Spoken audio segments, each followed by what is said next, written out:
Prest? Ordua da, ez? Ez banago oker.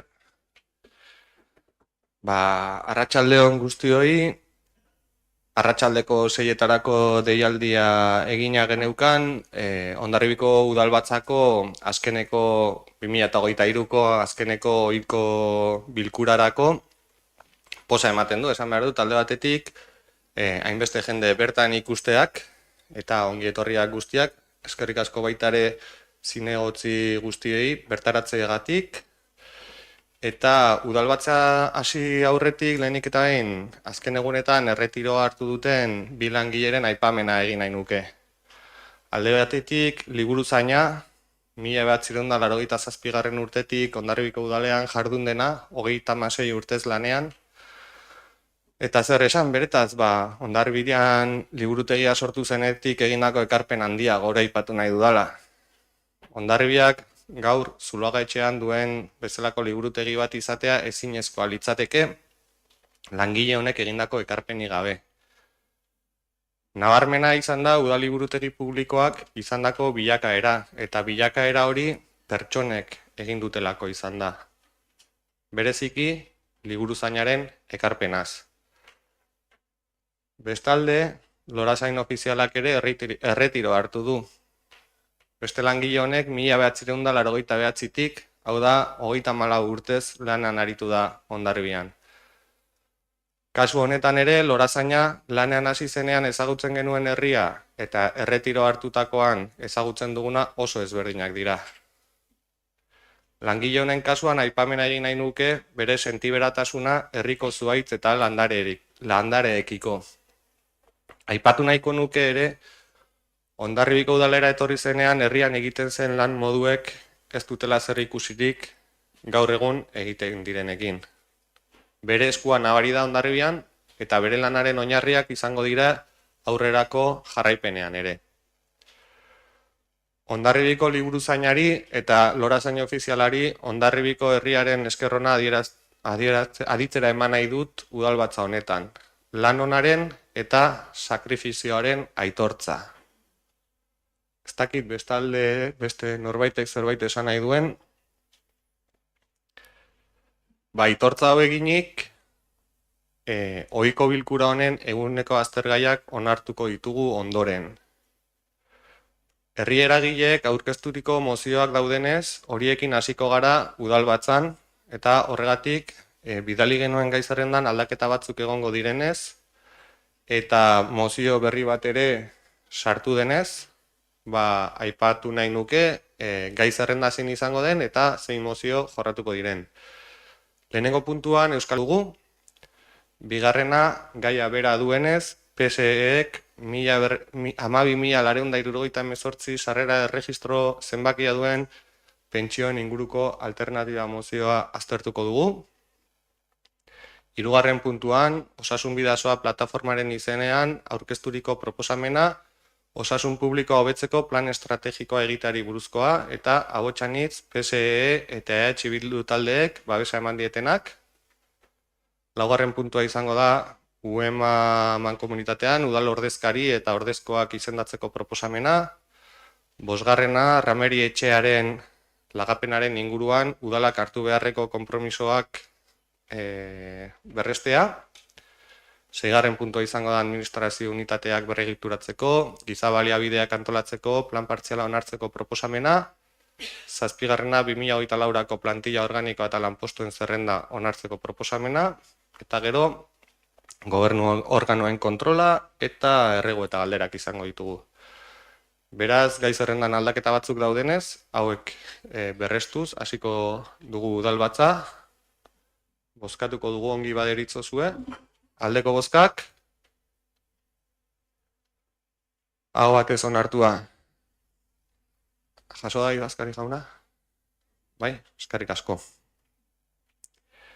Beraz, denbora gehiago galdu gabe, lehen aipatu bezala, lehenengo puntuan, Euskal Herriko pentsiodunen mugimenduaren izenean aurkezturiko proposamena aztertuko dugu 1.080 euroko osagarrien alde. Eta bertan daudenez, beraiei hitza ematea gustatuko litzaidake beraien mozioa defendatzeko, eta Eta horretarako, eten bat egin beharra dago udalaren jarduera, edo udalbatzaren jarduera ofizialean, eta beraien defentsa egin ostean, udal talde bakoitzak balorazioa egiteko tartea izango du. Ados? Zuena da hitza. Mila esker. Arratsaldeon, alkate jauna, zinegotzi jaun Andreok. Zingude pensionistok zuengana jotzen dugu, gaur aurkeztuko den mozioa onartzeko. Uste dugu giza arrazoia dagoela geure mozioa onartuta izan dadin. Gaur egun bizi kostuaren hazkunde espotentziala dela eta gero eta pentsiodun gehiagok galtzen dituzte etxebizitza osasungarria. Eta beren beharretara egokitua izateko aukerak. Hau da, elikadura osasungarria, haien osasuna eta mendekotasunari erantzuteko arreta eraginkorra bermatzea, besteak beste. Gaur egun, Euskal Autonomia Erkidegoko 167.718 pentsiodunek 1.080 eurotik berako diru-sarrerak dituzte pentsioetan, gehienak emakumeak izanik. Gutxieneko pentsioa 783 eurokoa da.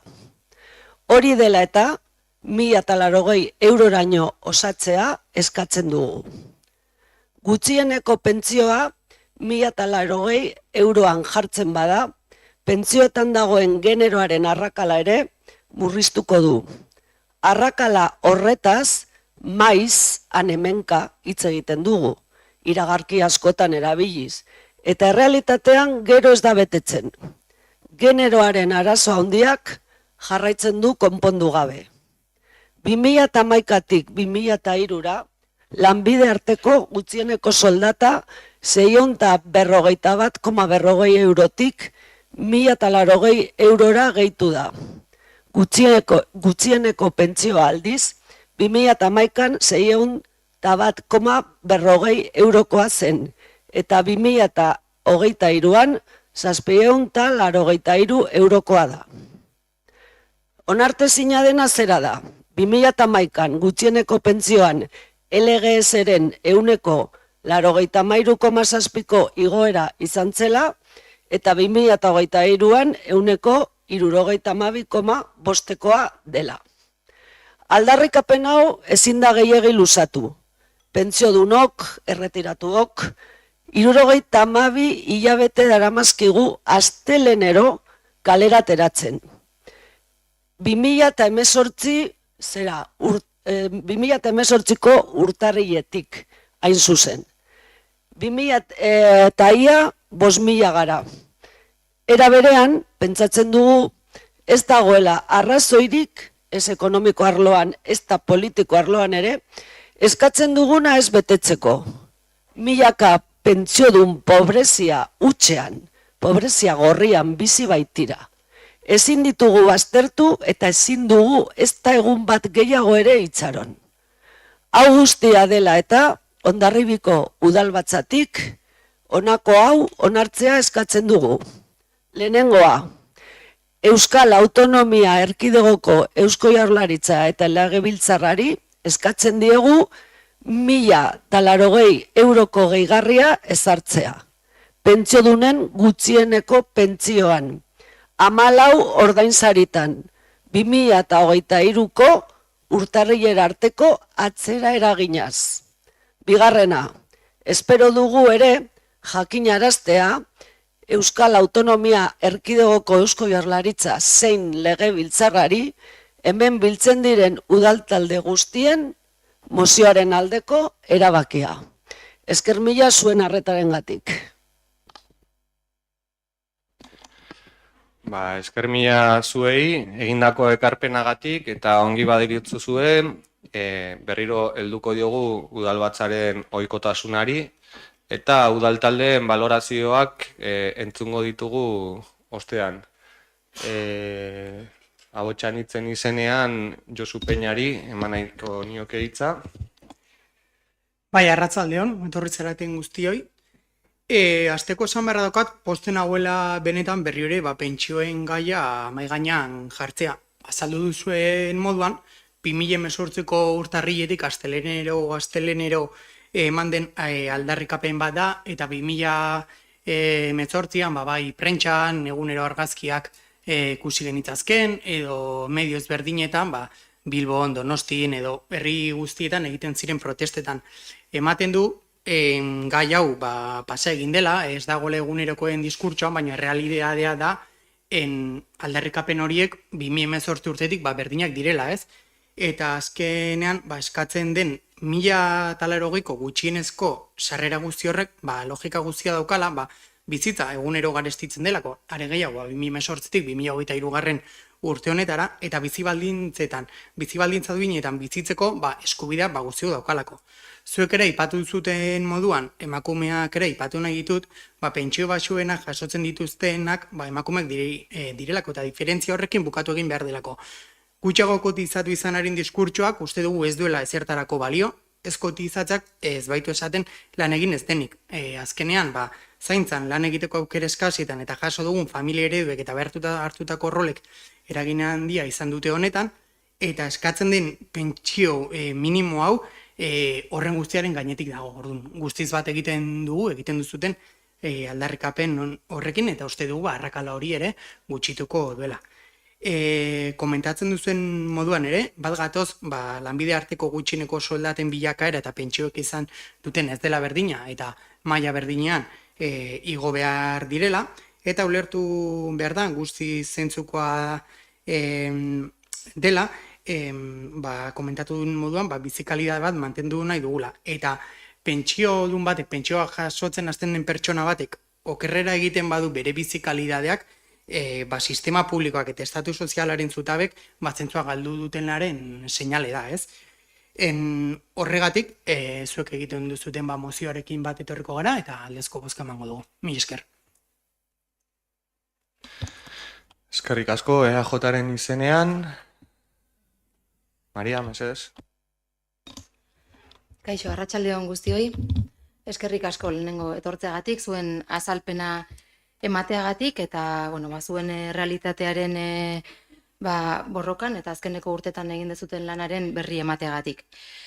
Azkeneko hilabetetan, hainbat erakundetan izan da debate hau, bai Eusko Jaurlaritzan, duela aste batzuk, baita ere batzar nagusietan, eta hainbat udaletxeetan ere horrelako mozioak jorratu egin dira.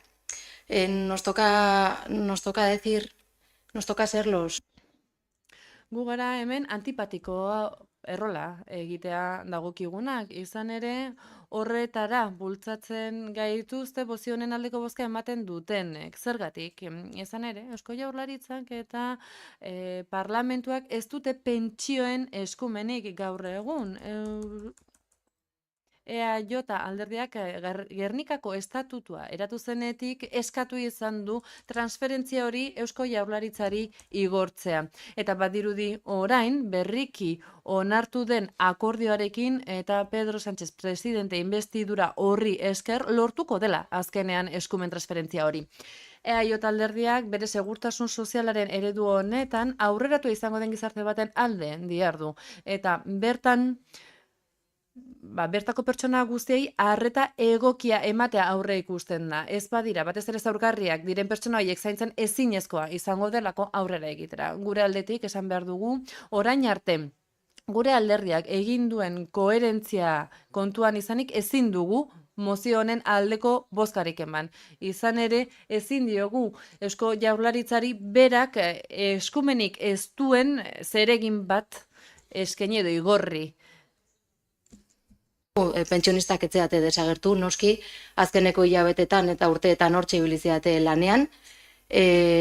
Kuriosoa da, agian maiatza inguruan, hainbat alderdiek zuen ekarpenak edo zuen aldarrikapenak tostinguru honetara ekartzea, berriro orain aldarrikapen hauek ekartzen ari dira hainbat erakunde eta udaletxeetara, agian hauteskundeen sutsu hori edo ikusten den horretan, hainbat batzuk aprobetxatu nahi dute aldarrikapenak errenta politikoa bilatzeko. Eta guk ez dugu hori babestuko.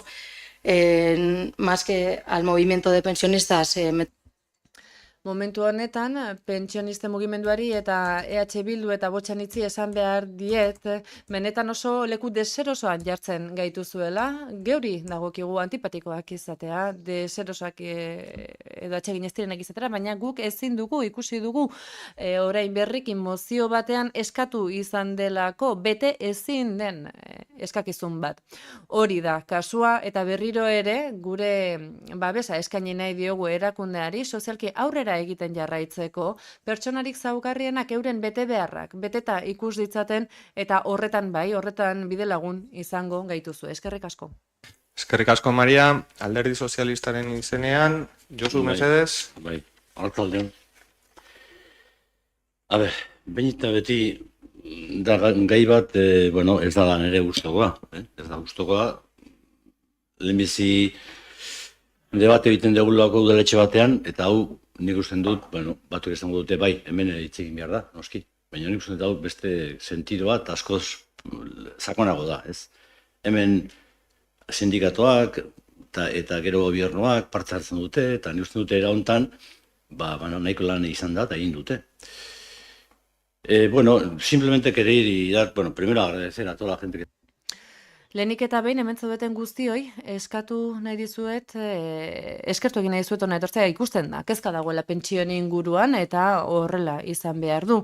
Eta askok sentitu dugu pentsionistenganako elkartasuna, eta iruditzen zait Alderdi Sozialistak beti agertu duela elkartasun hori, ez bakarrik Hondarribian, baita beste udalerrietan ere. Eta gobernu hasi zenetik ona, hori izan da gure aldarrikapenetako bat, eta egin ditugun aldarrikapen eta entzun ditugun aldarrikapen asko betetzen saiatu gara. Denak ez, baina noski horietako asko bai.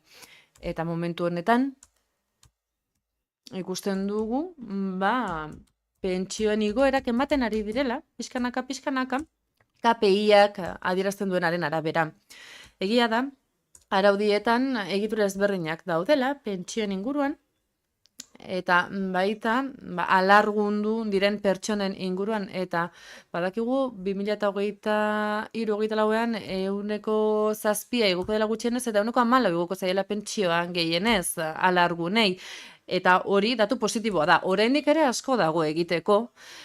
Eta egia da, nik hitzaldi bat prestatuta neukan gaurko jardunerako eta mozio baten moduan planteatu dut. Eta ikusten dut hemen bozketa bereiz egingo dugula. Beraz, ez naiz gehiegi luzatuko oraingo hitzaldi honetan. Guk aurkeztu dugun mozioak alaber esan zuen lerroa mantentzen duela hildo berean doan. Eta bai erakunde ezberdinekin, Espainiako Parlamentuarekin eta gainerako alderdi politikoekin ere iritsi gara adostasunetara. Eta nolabait egitura horiek mantendu dira, eta oraindik ere bertsioen erreformaren aldeko bozka eman dute, orain mugimendu honetan dauden pentsionista talde askok. Eta Espainiako Parlamentuan ez zuten 1080ko zifra hori aipatu, hemen agertzen da zifra hori. Bere garaian ere, Espainiako Parlamentuan plantea zitekeen kopuru hori, baina ez zen iritsi horretara. Eta badago, aipatu nahi nukeen beste gai bat ere. Pentsioen sistema kontributiboa da. Zerga bidezkoa da, eta ikusi dut, denek, badakit, iraganan ez dutela lan egiteko aukerarik izan, beste lan batzuk hartu dituztela, eta hori horrela izan da, baina pentsioen sistema honek ezartzen du zenbaterainoko pentsioa jasoko duten bertako segurtasun sozialaren kutxa horretara egindako ekarpenaren arabera, eta horrek logika bat jarraitzen du, ez da tabu bat, hor ekarpena egiten da gero jasotzeko, eta alargunen kasuan ere hor badago 150 bat, eta hori igo ziteken 160, eta nik berehala seinatuko nuke, baina egitura hau sistema osoa kontuan hartzen duen egitura bat da, bere konplexutasunak izan ditu, eta duela urte batzuk ia desagertu ere egin zen sistema privatizatzearen arrisku edo mehatxupean. Baina zorionez, bertako langileek eta herritarrek hori ikusi zuten aldaketa beharra sumatu zuten, eta Alderdi Sozialistak ere horrela ikusi zuen, indarra egin zuen eta norabide hori aldatzea lortu genuen. Ni ez noa 1080 horren kontra, nik 1080 eta 2000 ere eskatuko nituzke, baina pentsio sistemaren egiturari egin behar zaio erreferentzia, hori ulertu behar da, eta guk orain mozio honi uko egin diezaiokegu, baina beste bat ere planteatuko dugu, izan ere ukoa ez da ideiak ukatze utxagatik, nik elkartasuna dut mundu guztiarekiko, baina egitura kontuan hartu behar denean, eta horren errealitatea kontuan hartu behar denean, eta udal honetan horrelakoak entzuten dira, horra agertzen dira hainbat gai kontuan hartu behar direnak eta lotu behar direnak. Kasu honetan, haure lotu beharreko gaia da, eta hemen ez dago beste egoerarik, zergatik ez dugu hau onartuko, ez dugu jarreragatik uko egingo, ez dugu beste zergatik, guk uko egingo dugu momentu honetan ikusi dugulako Alderdi Sozialistak, bai EH Bilduk, bai EAJak ere egin dutelako aurrera biderik, eta bertako pentsio sistema publiko baten aldeko indarra egin dutelako. Iruditzen zaidalako azken batean hori dela, hemen auzirik garrantzitsuena. Eta 1080ko zifra ezarri, edo beste bat azkenean indar hori egiten jarraitu behar. Eta gero gure mozioan ere, genero arrakalari egingo diogu erreferentzia. Lehen, garai batean, lanaldi erdiko kotizazioak etzien osoko, lanaldi osoko zatartzen, baina orain bai. Eta hor ikusi dugu generoak ere eragina duela. Eta beraz, urtarrilaren batetik orain ere, etxeko langileei beste bonifikazio batzuk, beste obari batzuk eskaintzeko aukera dago, hori ere planteatzen da. Eta horrez gain, diru sarrera minimoak bermatzeko RGI horretan ere, hori ezarri dugu eta oker ezpanago. Diru sarrerak bermatzeko errenta horrek 2024ko unitate, bakoitzari familia unitateko 1000 eurotik gorako diru sarrerak bermatuko dizkio. Eta 1345 iritsiko da, bertako biztanleako gehiago baldin badira. Hau da, aurrera pauso batzuk eman dira. Honekin ez dut 1080ko zifra alde batera utzi nahi. Ez dut egindako indarra, jarritako indarra eta filosofia bazter utzi nahi. Nik erabat onartzen dut eta bikaina iruditzen zait. Baina, horri beste kontrapuntua jarri behar zaio, eta nire alde batetik bertan esan behar dut, guk baditugula beste argumentu batzuk esateko, bidea egin behar dela. Helburuak ezarri behar direla, eta bide horretan, orain arte, aurrera pauso batzuk eman direla. Eta zintzitanago aurrera egiten jarraituko dugula. Hori da guk esku artean daukagun mozioa, hori da pentsatuta daukaguna, eta nire hitzartza hemen amaituko dut, gero jarraituko dugu.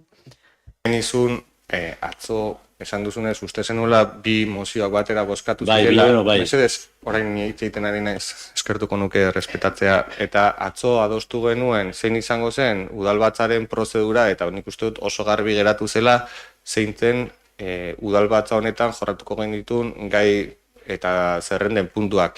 Orain astea zure mozioa, beraien mozioarekin entrelazatzen, azken finean ez dakit bi mozio batera edo eztabaidatu dituzun, edo ditugun, edo zer, baino ari gera orain Euskal Herriko pentsiodunen mugimenduaren mozioa lantzen, eta ez dakit zurearen irakurketa egin duzu ere batera, eta ez dakit nahazten gelitzen den. Bai argitu nahi dudana da, gaur orain lantzen ari gerena, lehenengo puntua dela, Euskal Herriko pentsiodunen mugimenduaren mozioa dela eta beraien proposamena dela eztabaidatzen ari gerena, eta horrela EH Bilduri hitza eman nahi nioke mozio honen inguruan beraien iritzia eta valorazioa adierazteko. Mi esker. Hasteko eskerrak eman pentsiodunen mugimenduari hemen egotagatik eta zuen borrokagatik gutzako eredu da. Eta alako borrokek ematen digute indarra guri ere egunerokotasunan politika egiteko eta hemen jarraitzeko, beraz, eskerrik asko eta gure miresmen osoa. Jarraituz, ez neukan hau idatzia, baina, aipatuko dut, oso demagogikoa iruditzen zait hauteskundeekin lotzea eskubide bat. Guk ekarri ez duguna gainera mozioa, pentsiodunek ekarri dute. Beraz, aizaete berai partidista deitzen. Uste zain, nahiko lotzagarria dela, bai. Eta gero, ariketa bat kontra bozkatuko duzuen hoi. Nire ama zeuskan 780 pentsio bat. Dei egiten dutzuet, urrengo hilabetean diru horrekin bizitzen, ea bizitza duin bat eraman dezakezuen, eta ea hilabete bukerara hel zaitezketen. Eta beste barik, nahiko gauza esan dira, zuena ondo azalduta egonda, gu baiezkoa bozkatuko dugu, eta ez da erabaki partidista eta elektoral bat. uste dugu giza eskubidea direla eta bizitza duin baten aldeko apostua dela, beste barik. Eskerrik asko, Koldo, ongi baderitzozue, Euskal Herriko pentsiodunen mugimenduak aurkeztutako proposamenaren 1.080 euroko osagarriaren aldeko proposamenaren bozketa egingo dugu. Aldeko bozkak, kontrako bozkak,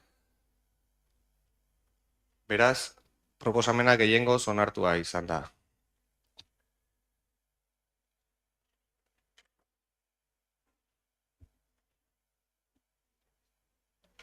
Jasota? Eskerrik asko. Ondoren, bigarren puntura pasako gara. Kasu honetan, Alderdi Sozialistak aurkeztutako 12.978 sarrera erregistro zenbakia duen pentsioen inguruko alternatibako mozioa. Zuena da hitza?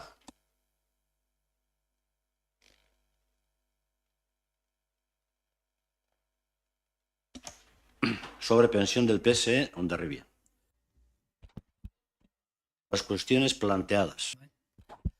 Planteatako gairen bat partekatzen dugula komenigarria litzateke argi uztea bizitzaren kostuaren igoerak herritar guztien bizi baldintzei eragiten diela, bereziki sektore ahulenei. Pentsio publikoei buruzko eztabaida konplexua da eta gogoan izan behar ditu bai egungo pentsiodunak, bai etorkizunean pentsiodun izango direnak, eta beraz haien nahikotasuna eta iraunkortasuna bermatu behar ditu. Pentsioen arloan sindikatuen, ugazaben, erakundeen eta koalizio aurrerakoiaren gobernaren arteko akordio soziala pentsioen sistema publikoak aurre egin behar zien eta aurre egin behar dien erronkei erantzun ahal izateko egin zuten eta oraindik bidea egiteko dagoen arren, gaur egun inork ezin du ukatu gure pentsio sistema akordioaren aurretik baino askoz hobeto dagoenik. Hauek dira erronkak. Lehenik eta behin, pentsioen nahikotasuna Alderdi Popularraren gobernuak 2013an egindako alde bakarreko reformaren ondorioz pentsioduna pobretzen ari zelako 0,25eko igoera indargabetuta 2022an eta 2023an hilgarria izango baitzen mantentzea horri eustea inflazio handiangatik. Hitzarmenarekin pentsioen erosteko ahalmena bermatuta dago urte bakoitzeko abenduaren aurreko 12 hilabetetako batez besteko KPIarekin. 2023ko 8,5eko igoerak 34 urte beharko zituen Alderdi Popularraren reformaren 0,05arekin 3,8 igoera pentsioen bigarren igoerarik handiena lortzeko. Bigarrena. Sistemaren iraunkortasuna baby boom delakoak sartzaren ondorioz datozen eta 5 urteotan pentsiodunen kopurea 50% baino handiago izango da. 2048 urtean ia 10 milioi izatetik 15,5 milioi izatera pasako bai dira eta baten batek esaten bada hau ez dela aurre egin beharreko erronka bat ez da ezertaz ere jabetzen. Hortaz, akordioak sistemaren iraunkortasunak bermatu nahi badu diru sarrerak hobetzaren bidez eta ez murriztearen bidez. 2050 arte KPIren gainetik eta urte horretatik aurrera KPIrekin izandakoarekin. Gehieneko kotizazio oinarren igoera, legez arautzen den lehen aldia. Dugu hau, errenta altuenen gehieneko oinarraren gainetik ordaintzeko elkartasun kotizazio gehigarria eta 2050 arte kotizazio tasak 1,2 arteko igoerarekin. Belaunaldi arteko ekitate mekanismoa baieztatzeko. Pentsio sisteman, genero arrakalarekin proiektatzen den emakumeenganako egiturazko diskriminazioa, gutxieneko pentsio baten edo kotizazio gabeko pentsio baten titularretatik bi emakumea dira.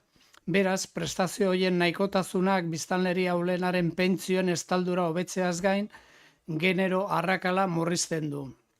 27tik aurrera eskonti da ardurapean duen 65 urtetik gorako titular batentzat kotizaziopeko erretiro pentsioaren gutxieneko zenbatekoa behin balioa handituta ezingo da izan bi helduk osatutako etxe baterako kalkulatutako pobreziaren atalazea baino txikiagoa. Horre, 2025-etik eta 1030 euro arteko pentsioa ekarriko du 14 ordainetan. 23an eta 1179 hau da, 102ko igoera.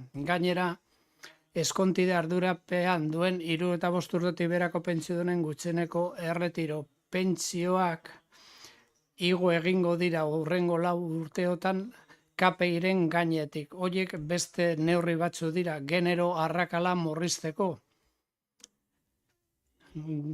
Kontuan izan da, familia zaintzea batez ere emakumearen bizkarretik doala, tarte horiek onartutakoak lehenengo urte arte kotizatutako txat edo seme-alaba zaintzeagatik lanaldia murrizteta 2 urte arte. Bai ere etxean zaindu beharrekoa bigarren gradukoak lehen urtea baino arinago, lehen urte betekoa. Kotizatu gabeko aldiak estaltzea, kotizazio hutsuneak. Egungo sistema erregimen orokorrean mantentzen da.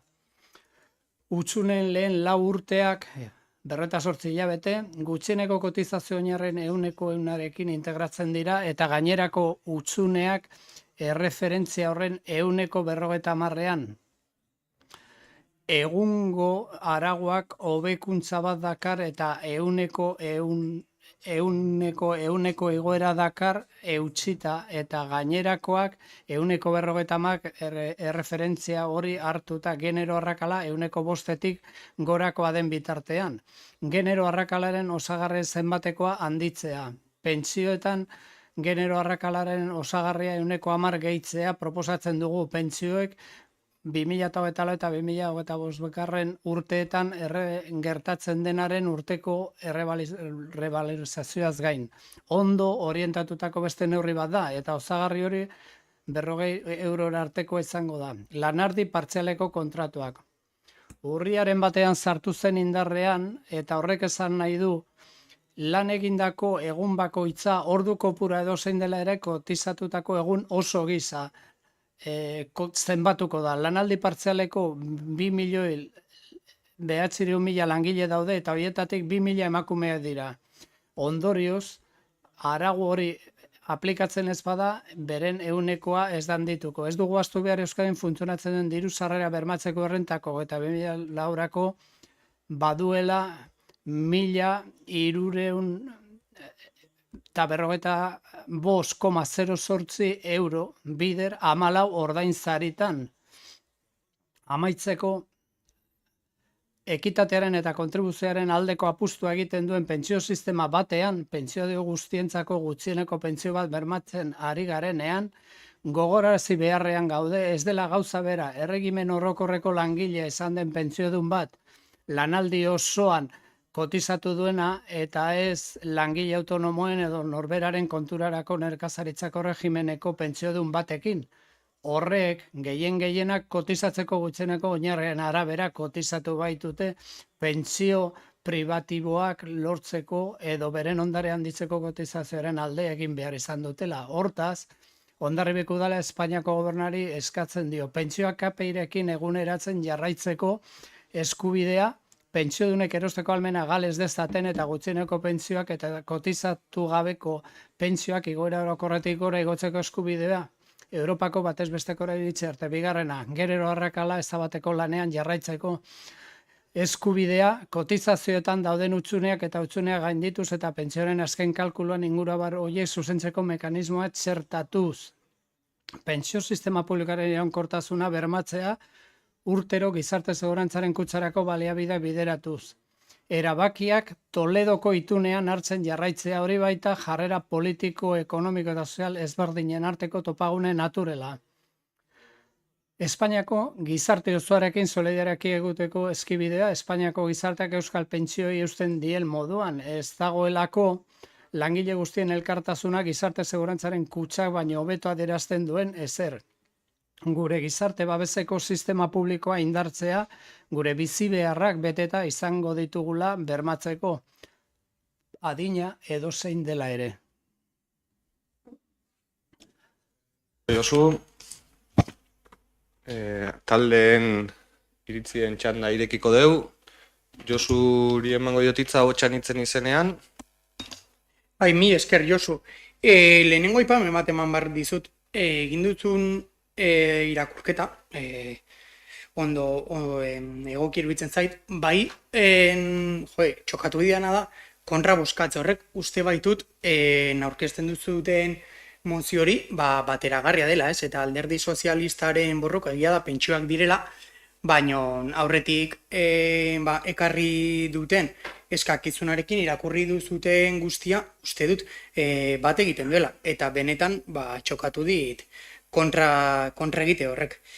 Berriro ere aipatuko dut, aipatzen duzute emakumeek jasotzen duten pentsioen arrakala edo diferentzia hobetzeko neurri ezberdinak abiatu behar direla, baina ere aipatu duzu pentsioak oso lotuta dagoela kotizazioarekin. Uste dut hori burutik kendu behar dugun zerbait dela, eta zaintza egiten dutenak edo dependentzia egoeran dauden pertsona zaintza edo laguntza ematen dutenei laguntza ematea, baino uste dut zaintza ereduan zein den zentratu behar gerela. Hau da, uste dut benetako familiako rolan zentratu behar dugula gaur egungo gizartea, ekiparatzen, bi emakume izan, bi gizon izan, emakume gizon izan, baina hor dago benetan eta hor zentratzen bagera eta benetan rol horiek aldatzen baditugu, gero kotizazio horretan eragingo dugu zuzenean, hau da, ez dire aurretik beste laguntza batzuk ipini behar.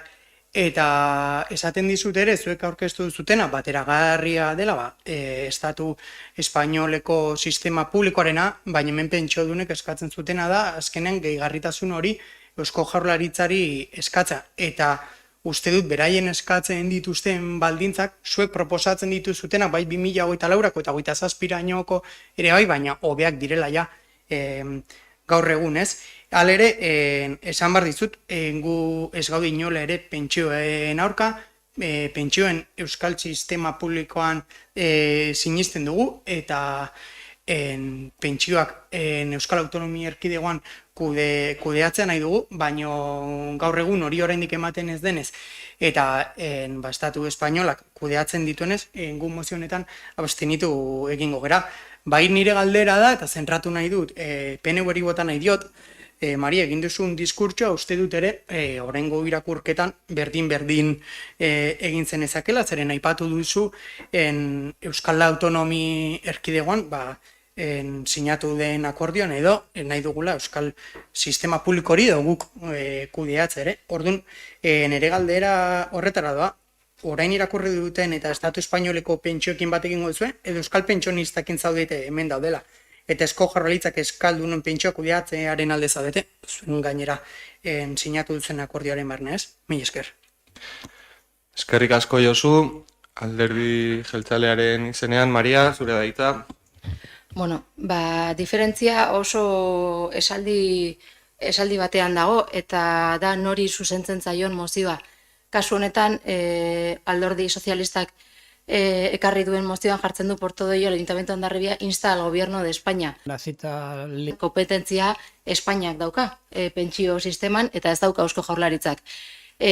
Urte bukaeran edo 2 urte pasatzen diranean eta gizarte segurantzaren gestioa Eusko Jaurlaritzak eramaten duenean, orduan baiezko bozka emango genioke beste pentsio horrei edo beste eskaera horreri. Aurreratu dudan bezala guk baiezkoa bozkatuko dugu PSek egin duen mozioari, erabat ados gaude momentu honetan prezioek dauzkaten gorakuntza horiekin nahita nahiezkoa da pentsioen eguneratzea horren baitan egitea, eta zalantzarik gabe debate hau oso garrantzitsua da, oso mamitsua da, zalantzarik gabe Hondarribiko udalbatza honetan ez dugu ezer konponduko, guk ekarpenak egin ditzakegu eta debatitzeko eta hitz egiteko beti prest. Hondarribiko udalari eskatzen diogu Hondarribitarrak bestea, zalantzari gabe, gehien bat momentu txarrak edo zailtasun gehiago dutenei laguntzea, hori bai noski eskatzen dugula, eta esan bezala guk ados alde bozkatuko dugu PSek aurkeztutako mozioan. Eskerrik asko, Maria. EH Bilduren txanda, Koldo, zure da hitza. Bueno, guk gaur hartu dugu mozioa. Orain sartu garenean, ez dugu izan astirik hitz egiteko, baloratzeko, ez dugu tratatuko, abstenitu ingo gara. Ontxe jaso dugu. Oso ondo, eskerrik asko. Beraz, ongi badiritzo zue, bozkatzera pasako gara,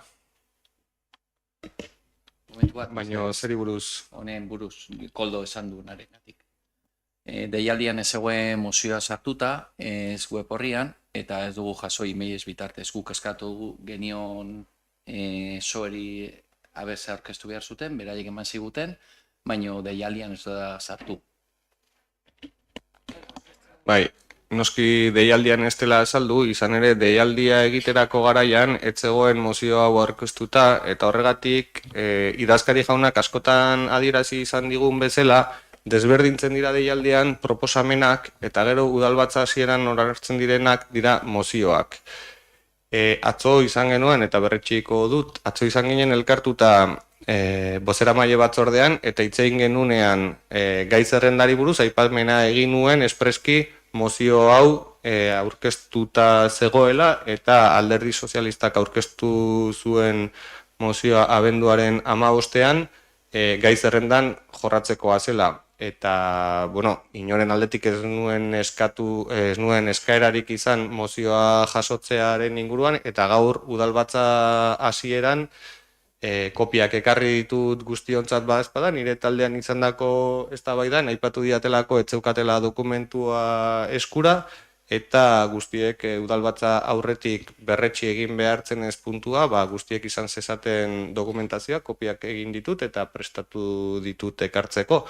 Orduan, mozioa udalbatza hasieran onartzen da, horregatik izena du mozioa, eta bestela izango litzateke proposamena. Eta proposamenak izaten dira, deialdia egin aurretik aurkezten diren proposamenak, eta ondoren aurkezten direnak mozio izaera dute. Uste dut, behin baino gehiagotan hitzein izan dugula gai honi buruz, baino argitzeko balio duela iruditzen zait. Beraz ongi badiritzozue, bozketara pasako gera. Aldeko bozkak? Aurkako bozkak? Eta abstentzioak? Beraz, proposamena gehiengoz onartuta.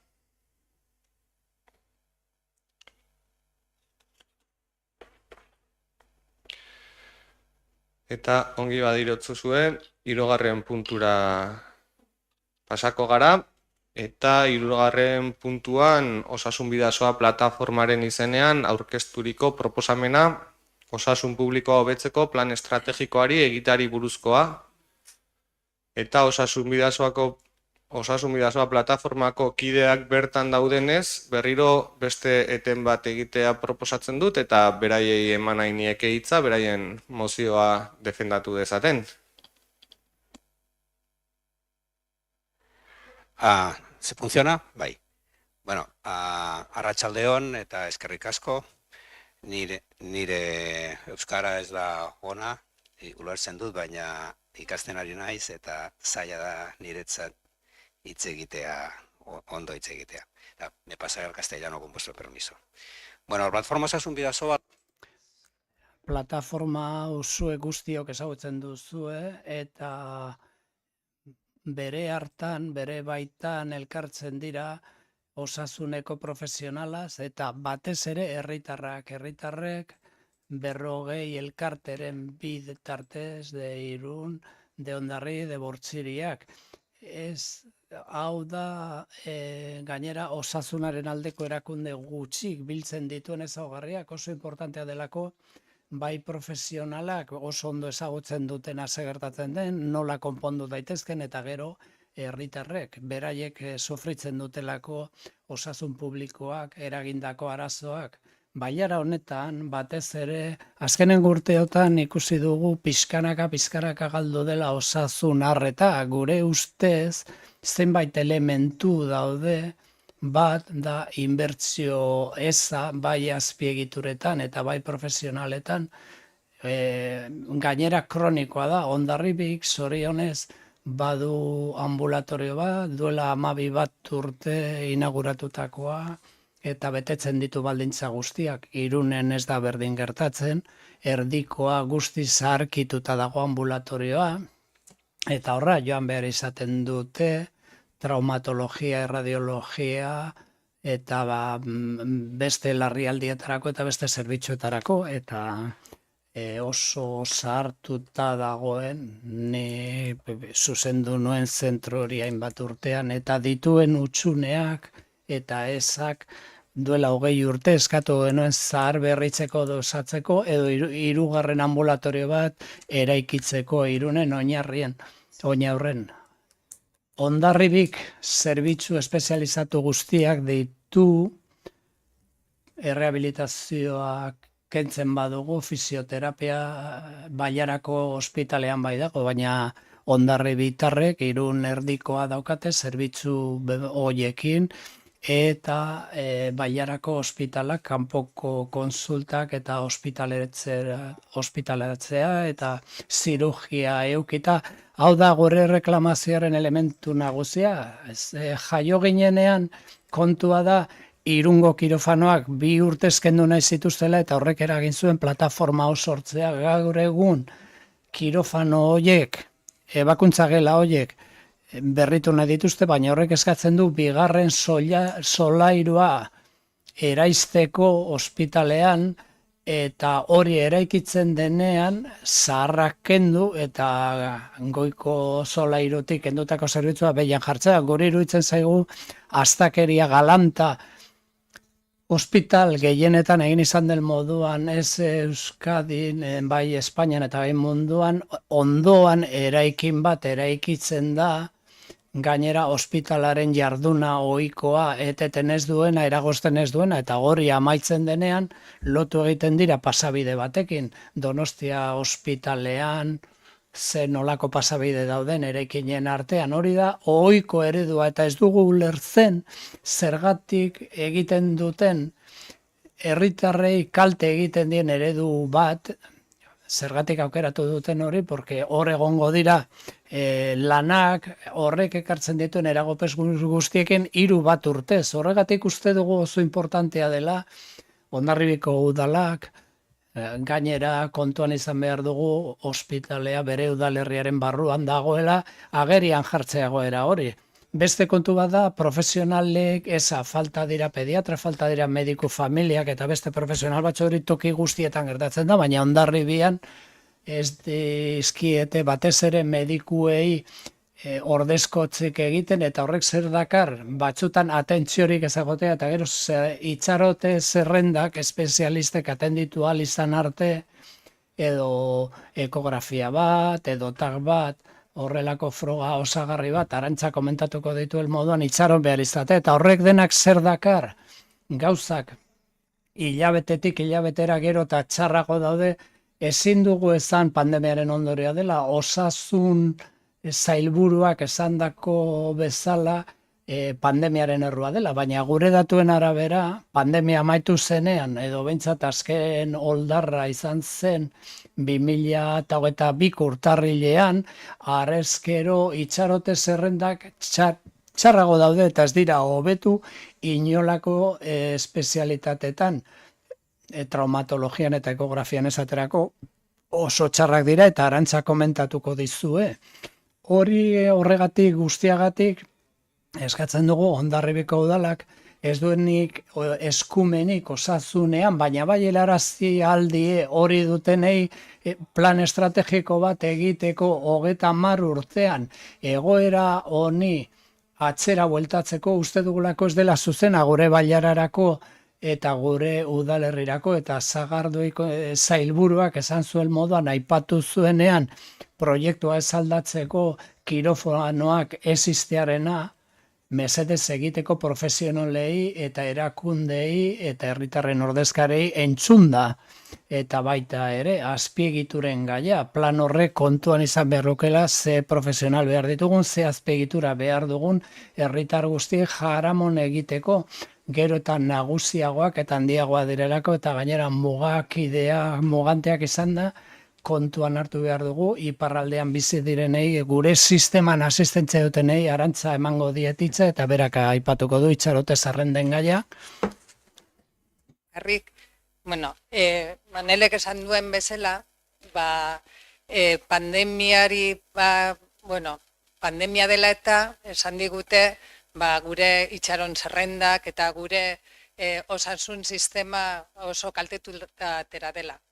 Berak kontatu dizue, nik langile bezala hitz egingo dizuet. Nik langile bezala noiz sumatu dudan gehiago gure guk ematen dugun zerbitzua okertu egin dela. Berak esan duen bezala, 2022tik hor eman dizkizue datu batzuk, ikusi da nola joan diren gauza batzuk okertzen. Kontatuko dizuet, orain dela 10 egun, 7 egun eman dizkiguten datuak. Hau da, zuzendaritzak eman dizkiguten datuak. Orduan, gure konsultara iristeko ni lehen arretan egiten dut lan, egun batean edo bitan, normalean persona bat iriz daiteke. Baina nire konsultatik zerbeste edo proba komplementario bat behar badu, edo espezialista batek ikusta behar badu, honek esaten digu. Bakarrik internistak dauka 3 eguneko itxaron zerrenda. Beste denak daukate 30 egunetik gora. Hemen baten batek jartzen du 28 direla, baina hori ez da egia. Ekografia bat behar badu norbaitek behar ditu 280 egun. Hau da, gaur daukagun arazo bat, jakingo dugu zer den hemendik 11 hilabetetara. Hori guretzat ez da onargarria. Behar baldin badu kolonoskopia bat edo gastroskopia bat, joaten gera 70 egunetara. Normalean proba hauek eskatzen ditugunean ez dira gauza sencillo edo simpleagatik, ez? Ja pentsatzen dugu larritasun bat eduki dezaketela. Digestiboan gana behar baldin badugu, hemen ikusten da, beste 60 egun. Ez da onargarria itxaron zerrenda bat eukitzea, 30 egundik itxaron zerrenda bat eukitzea, 30 egunetik gora konsulta normal batetarako. Traumatologan gana joan behar badu, behar ditu 6 hilabete. Orduan, zuek kontatu, zenbat denbora behar den, proba bat eskatu, espezialistan gana iritsi eta arazo horiek konpondu ahal izateko. Eta, bueno, hau da dena, bai pentsatzen dugu, hau gure lana baldintzatu egiten du, baina batez ere kaltetuta ateratzen dena da herri guziaren osasuna. Eta gure hori guk behar baldin badugu aproba bat eta ez badugu aukerarik ez, hori hartzeko edo denak ateratzen gera kaltetuta. Eta, bueno, uste dut, igual ez, udalak edo, baitare, udal batza edo, zaudeten guziak, baitare hartu behar duzuela kontutan, hau arazo bat dela. Mila esker. Mila esker Manel eta mila esker Arantxa zuei ere ekarpena udalbatza honetara ekartzegatik eta formalki berriro ekingo diogu udalbatzaren formatu formal horri eta udaltaldeen balorazioa egiteko ahotsan hitzen izenean Luperi emango diotitza. Bai, arratsaldeon guztioi. Lehenik eta behin, zuen mozioa gurera ekartzea eskertu nahi dizuegu, urteetan daramazuen borrokaren islada baita. Ahotsan hitzetik, zuen aldarrikapenak gureak egiten ditugu eta bidelagun izango gaituzue orain arte izan garen bezala. Argi daukagu Eusko Jaurlaritzako osasun sailak urteetan hartutako erabaki estrategikoak osasun sistema publikoaren prekarizazioa eta privatizazioa eragin dituela. Eta honengatik zuek mozioan azaldutako gaur egungo egoera. Itxaron zerrenda luzeak eta espezialista falta besteak beste. Ezinbestekoa da osasun sailak norabide aldaketa bat egitea bere politiketan. Eta osasun zerbitzuen antolakuntzan tokian tokiko profesionalekin, tokiko erakundeekin eta herritarren ordezkariekin lankidetzan erabaki dezala. Guzti honengatik gure bozka aldekoa izango da zuen moziora. Eskerrik asko Lupe, alderdi jeltzalearen izenean, Gonzalo, zure da hitza. Mi esker, Manel, Arantxa, mi esker, tortzetikan eta aipatzetikan zuen mozioa, aklaratzetikan. Gure aldetikan ez geha sartuko batez ere zifretan, egunetan eta zeintzu diren. Zenen zuek ematen duzute zifra batzuk, osasun sailak ematen ditu beste batzuk eta ministeritzak ematen ditu beste batzuk. Baina argi daukaguna hobetu daitekela. Eta asko, eta zorionez edo zoritxarrez, osasunekin jolastia ez egu gustatzen ez politikan eta ez duztien. Jendia behar du bere harreta eta horretan jarru behar dugun denok. Batez alderdi guztiok eta erabide guztiek. Bestaldetik, ezin dugu ukatu, pandemiak ekarri zula lehen nola bizi ginen eta orain nola bizi garen. Eta hori bai egon zela, osasun saile eta departamentu eta harreta guztietan egon ziren aldaketa nabarmenak. Baina honea etortzen dien mozio hau eskualdeko sistemarengatik. Guk batez ere eskualde sistemarengatik hitz egin dezakegu.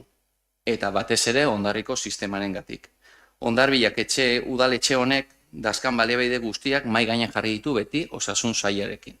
Batez ere daukagun ambulategirengatik denok jartzen dugula eta Manel zuk azkenako bilenan jarri zenun moduan la joya la corona den horretan. Gure ustez aldire zerbitzu batzuk hobetu, noski baiez, beti hobetu daitekelako zerbitzu bat, baina udaletxe honek beti jarri ditu baliabide guztiak osasun sailari bere obrak egin dezan. Eta zer esanik ez, eskualdeko ospitalarekin Hondarriko lurretan dagola.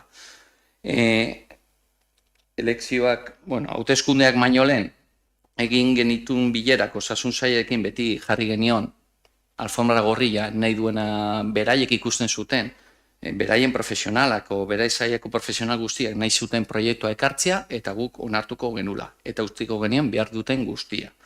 Hor, zoritxarrez gelditu zen, kirofanon rollo asunto horrekin, bai egon behar ziela, kanpora jun behar ziela eta olakotan, eta proiektua bertan bera gelditu zen.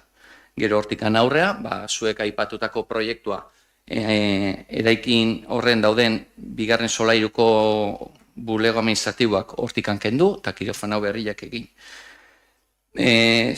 Dena gera profesionala, bakoitza bere arloan, baino egin diren lanak batzutan egiten da eraikin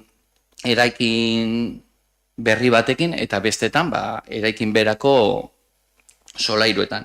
Batez ere, bai Hospital Donostian egin zan eraikinetan solairuzka egin zan obrak, Mendaron ere egin dire olako lanak, eta zoritxarrez obrak eta lanak beti kalteak ekartzen dituzte. Eta inbar dituguna da, ekiditu edo saiatu lehenbailen egitea. Baina hortaz, osasun sailak nahi duna egin da, lanak egin. Inbar duguna da, adostu nola egin. Osasun bidazo alkarterekin, alderdiekin, Irungo udalarekin, ona egun guztiarekin. Baina gu prest gaude, lanak horiek egiteko, ikusten direnak. Eta ne ustez osasun saileko teknikariak eta profesionalak, politikoz aldez utzita, jarri dute baliabide batzu. Eta hortaz nahi dut. Osasun saila jartzen duna eskualdeko zerbitzu guztia hobetzeko eskatzen du leku bat. Leku bat Irunen. Irun zentruan edo Oinaurren. Oinaurren batez ere hiria handitzen nahi delako eta beharko delako ambulategi batan, baino batez ere Irun zentroko ambulategi berri bat egiteko. Eta hortarako dauden zai dira leku baten zai. Eta hori lortzen denean, osasun sailak anbulategi berria egingo du. Zuen eskakizunei erantzungo dizuet. Lehenengo, zuek eskatzen duzuten horreri, osasun sailburua konpromiso hartu zuen udale egiten ziren eskaerien antzuteko eta entzuteko. Elkartek egiten zituztenak udalei ere jasotzea. Osakidetza plan funtzional azterketa egin zuen eskualdeko beharrak ezagutzeko eta konponbideak planteatzeko, denok ezagutzen ditugunak. Gainera, Osibidasoa gerentzi berriak abian jarri du gizarte elkartzeko foroa, gizarte batzorde, eskualdeko gizarte erakunde zuzenean harremanetan jartzeko. Ni ustez hor urraz bat lortu da, denon artean lantzeko. 2. Ebakuntza gela berriak egingo dire, sailaren ekimenez. Sailak ez dio uko egiten oinarreko konsultagi ambulategiei bat eraikitzeko. Udalerriko hazkunde eremu baita, baina lehentasuna erdigunekoa da, eta hortarako lekua behar du. Eta argi dakagu, zentroko ambulategia dagoena orain, Abenida Gipuzkokoa, berritzen baldin bada, egokitzen baldin bada, ez dela nahiko izango. Eta 3, itxaron zerrenda murrizketa errealitatea bihurko da Osakidetza eskatutako jarriko ditu emai gainean baliabide guztiak, eta hortan murriztuko dira. Beraz, EAJaren boska ez da aldeko izango, eta gainera, mai gainean jartzen dugun, ja batzorde horretan hitz egiten den guztiak eta elkarte guztiarekin ea lortzen dugun, bengoz akordio bat, nola egin obrak eta nola egin zerbitzu guztiak. Baina nire ustez, teknikari bakoitza bere arloan lan egin behar du. Mila esker. Eskerrik asko, Gonzalo. Alderdi sozialistaren izenean, Noemi, zure da hitza. Sí, Arratsaldeon, buenas tardes.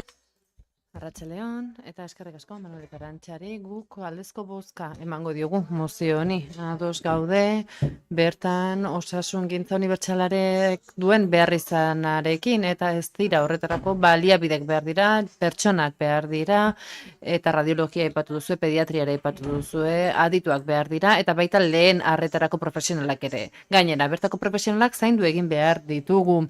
Ohituta gaude haien zaintza onak jasotzera eta haiei esker egin jaso behar da, eta ez haien baitan edo haien bizkar.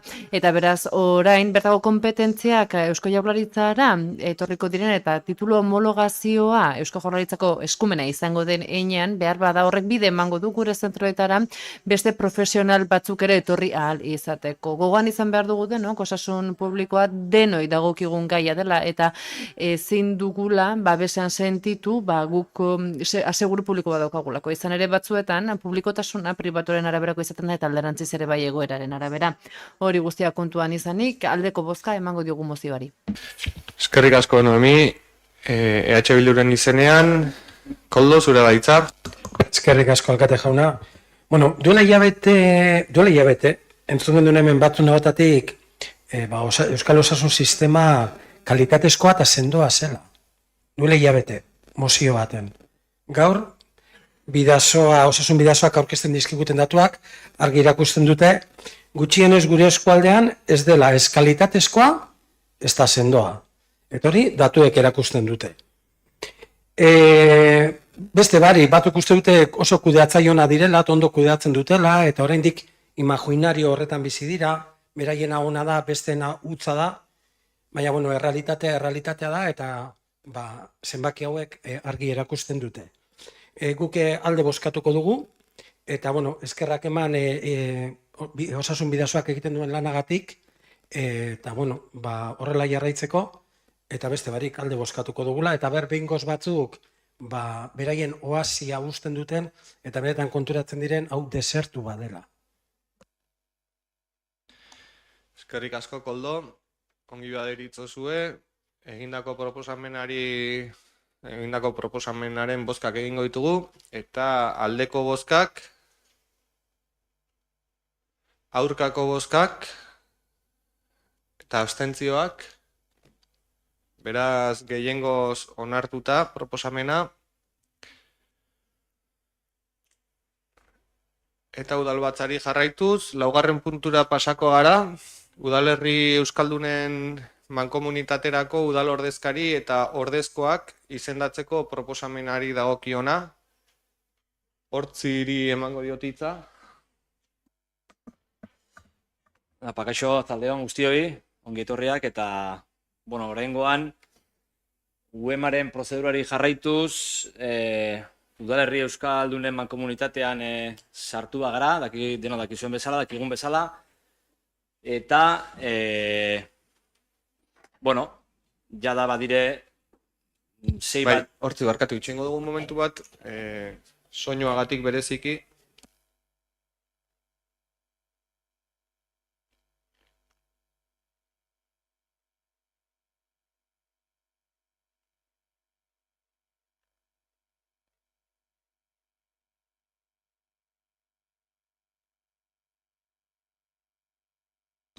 Barkatu etendura, aipatzen genuen bezala laugarren puntuari ekingo diogu nortasuna sendotzeko batzordetik datorrena eta udalerri euskaldunen mankomunitaterako udal ordezkariak eta ordezkoak izendatzeari dagokiona da. Hortzi zurea da hitza. Eskerrik asko, nioen bezala, azkenean jarraitzen dugu, UEMaren prozedurari dagokionez, baditugu 6 bat hitzordu edo, aipatzearren, urriaren 10ean hasi ginen lanketa honekin zuzenean eta zehazki udaletxean, urriak 10, azaroak 17, azarako 23an bertan txertatu ginen, udalbatza hontan, estatutuak irakurri ondoren, abenduak 14, abenduak 16an egin genuen Orion azkenekoa, izan zen azkeneko hitzordua UEMako batzarreak onartu gintuela, eta gaurkoan abenduak 20 ekartzen dugu, ordezkarien eta ordezkoen izendapena udalbatzetik pasa beharra, ez? Orduan besterik gabe, bozketara eman behar dugu edo onartu udalbatzan, abotxan hitzetikan 2 ordezkari izango direnak Lupeke Iruga, Nine Bortzi Alonso, ordezkoak Estitxurtiz Berea eta Josu Peña, EAJ-tikan ordezkariak Gonzalo Carrion eta Ainhoa Martínez, ordezkoak Juan Luis Ilanez eta Ander Ribes, eta EH Bildutik ordezkaria Koldo Rodríguez eta ordezkoa Garba Lekuona. Hauxe da jaso genuena eta hauxe da bozketara ekarren eman eta onartu behar dugu. Mi esker. Eskerrik asko, talderen batek, zerbait esatekorik. Bestek, ez? Koldo, zure. Tontakeri bada, baina eskertuko nuke hurrengotan bigarren abizena ere jasotzea. Bai, ez bakarrik lehena, ama ere badugulako. Beste barik, inciso bat. Oso ondo, Koldo, izenarekin ere ulertuko garela espero dut eta dena den aintzat hartzen dugu. Ongi baderitzozue, bozkatzera pasako gara eta aldeko bozkak, aurkakoak eta abstentzioak gehiengoz onartua beraz.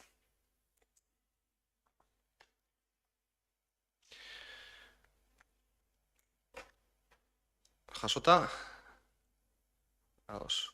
Hurrengo jorratuko ditugun 3 puntuak udal kudeaketa batzordetik datozenak dira eta 5. puntuan Rameri etxearen lagapenaren inguruan udalak hartu beharreko konpromiso akordioen proposamena da.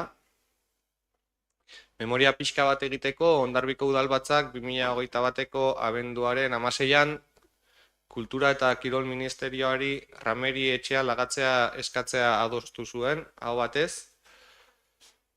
Gaur egun, higiezin horretan, Instituto Francisco de Ibero erakundeak, Asociación de Amigos de la Historia de Hondarribia elkarteak eta Arma Plaza Fundazioak dute egoitza, modu prekarioan, eta elkarte hauekin elkartuta lagapenaren tramitazioarekin beharrezkoak diren egin beharrak egitea adostu dugu. Aipatu behar dut, 2023ko martxoaren 9an, Ogasun eta Funtzio Publikoaren Ministerioaren Gipuzkoako Ekonomia eta Ogasun Ordezkaritzaren idazkaritza nagusiak eskaera aurkeztu zuela Hondarribiko udalean. Udalak konpromisoa aurkeztu zezan, eskatutako lagapena egiten bazitzaion, helburu batzuk beteko edo konpromiso batzuk hartuko zituela. Eta 4 konpromiso eskatzen zizkiguten. Alde batetik, lagatako ondasuna eskaeran deskribatutako helburuetara soilik erabiliko dela. Ez dugula lagatako ondasuna ez eskualdatuko ez eta zergapetuko ere. Higiezinaren kanpo identifikazio baliabideetan eta higiezinean barkatu garatzen den jardueraren edabideetan berariaz jasoko dela estatuko administrazio orokorrak lagapenaren xede diren helburuak garatzeko doainik lagatako ondasuna dela. Eta azkenik, udalak erregistroan higiezinaren lagapena inskribatuko duela. Ramerietxearen erabilera aukeren inguruan egin ditugun bileren ondorioz, uste dugu oso interesgarria dela lagapen horren baldintzak betez, Hondarribiko udalak konpromisoa adieraztea eskatutako 4 baldintzak beteko direla. Erabilerari dagokionean, nik konpromiso hartzen dut ere, zue guztiokin, behin lagapena gauzatzen denean, udalaren baliabide denean, gaur onartzen ditugun baldintzen pean, debatea zabalduko dudala, nola eta zertarako erabili ahal izango dugun, edo nahi izango dugun, Ramerietxea. Zuek baloraziorik egiteko asmorik baldin baduzue, zuen. Balorazio ona da, ne ustez urtetan daramagu eskakizuna egin zenetikan eta urratzez urratz aurrera dijoan horretan, guk ere ados gaude. Eta lortzen dugunean titulartasuna, hemen debatituko dugu, zer egin edo nola egin gauzak. Mila esker. Eskerrik asko, beste baloraziorik. Beraz, bozketara pasako gara. Itxarongo dugu zinegotzi bat. Barkatu ez, naiz konturatu.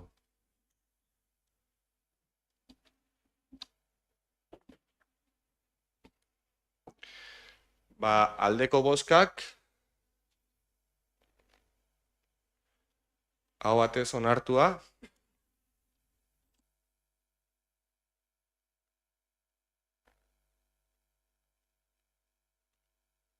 Seigarren puntura pasako gara, administrazio unitateak berregituratzeko giza baliabideak antolatzeko plan partziala onartzeko proposamenari dagokiona. Hondarribiko udalean egoera zaurgarrienetakoa duten kolektiboa da administrari laguntzaileena. Urte luze aritu dira beraien lan baldintzak hobetzeko eta egokitzeko aldarria egiten, eta egoera horri erantzuteko puntua dugu hau. Aldaketa bat jorratzeko aldiz, egin beharreko prozedura mardula da. Izan ere, gaur etorkizuneko konponbiderako ibilbidea albidetuko duen horria proposatzen dugu. Baina lehenik eta behin ditugun lege mugak eta bete beharrak kontutan izan behar ditugu. Ondoren aipatuko ditut. Gaur egun, Hondarribiko udaleko plantilla organikoan, 13 administrari laguntzaile eta 13 administrari daude jasota. Administrari laguntzaile ari garenez, 13 horietatik 8 karrerako funtzionario bidez betetzen dira. 4 egonkortze prozesuen bidez izendatuko diren langile ebentualak dira eta beste lanpostua hutsik dago. Esan dezakegu administrari eta administrari laguntzaileek betetzen dituzten funtzio eta arduretan ez dagoela gaur egun diferentziarik. Bakoitzak bere sail edo arloan burutzen dituen eginkizunak ezberdinak badira ere, funtzio eta arduretan lan antzekoak burutzen dituzte. Egoera honetatik abiatuz, egokiena ikusi da udalean unitate administratiboa sortu behar dela administrari lanpostuekin. Hau egikaritzeko tresna, giza baliabideak antolatzeko plan partzial bat egitea eta onartzea da, gaur hemen daukagun helburua. Baina lehen aipatu dudan bezala, hau martxan jartzeko prozedura bat jarraitu behar da eta muga batzuk ere baditugu. Zeintzuk dira honetarako bete beharrak? Langile ordezkariekin negoziazio kolektiboa burutu beharra dago, txosten ekonomiko bat jaso beharra dago eta udalbatzak erabakia hartu behar du. Hainbat legedi ere badaude zenbait muga ezartzen dizkigutenak. Estatuko aurrekontuen legea, non aipatzen duen langileen kostua ezin duela portzentaia bat baina altuagoa izan, aurrekontu egonkortasunaren printzipioa bete beharra dago eta finantza iraunkortasuneko printzipioa ere. Non teknikariek aipatu beharra dudan ulertzen duten ez dela muga absolutu bat, baina bai kontuan hartu beharrekoa. Gobernu taldetik ibilbide horri bat landu zen. Udal kudeaketa batzordean planteatu genuena. Enpresa komitearekin partekatu zen ere eta eragindako langileekin ere gaia jorratu zen hasierako urrats batean. Ondoren, negoziazio kolektiboa burutu eta batzordean jorratu zen berriro gaia eta gaur Hondarribiko udalaren giza baliabideak antolatzeko plan partziala onarpenera ekartzen dugu udalbatza honetara. Adierazi nahi dut, prozedura honetan jasotzen dela administrazio unitateen berregituraketa egiteko prozedura zein izango den. Honela, prozeduraren amaieran asmoa genuke administrari laguntzaile plazak administrari bihurtzeko. Horretarako, barne sustapeneko promozioak egin beharko dira langileek ere plaza horiek modu egokian betetzeko. Horrek ez du kentzen, bitarteko urrats bat ere egiteko asmoa dugula. Plan partzial hau gaur onartzen badugu, jorratuko dugun lehenengo urratsa administrari laguntzaileen plazen osagarriak administrarien lanpostuekin parekatzea izango da.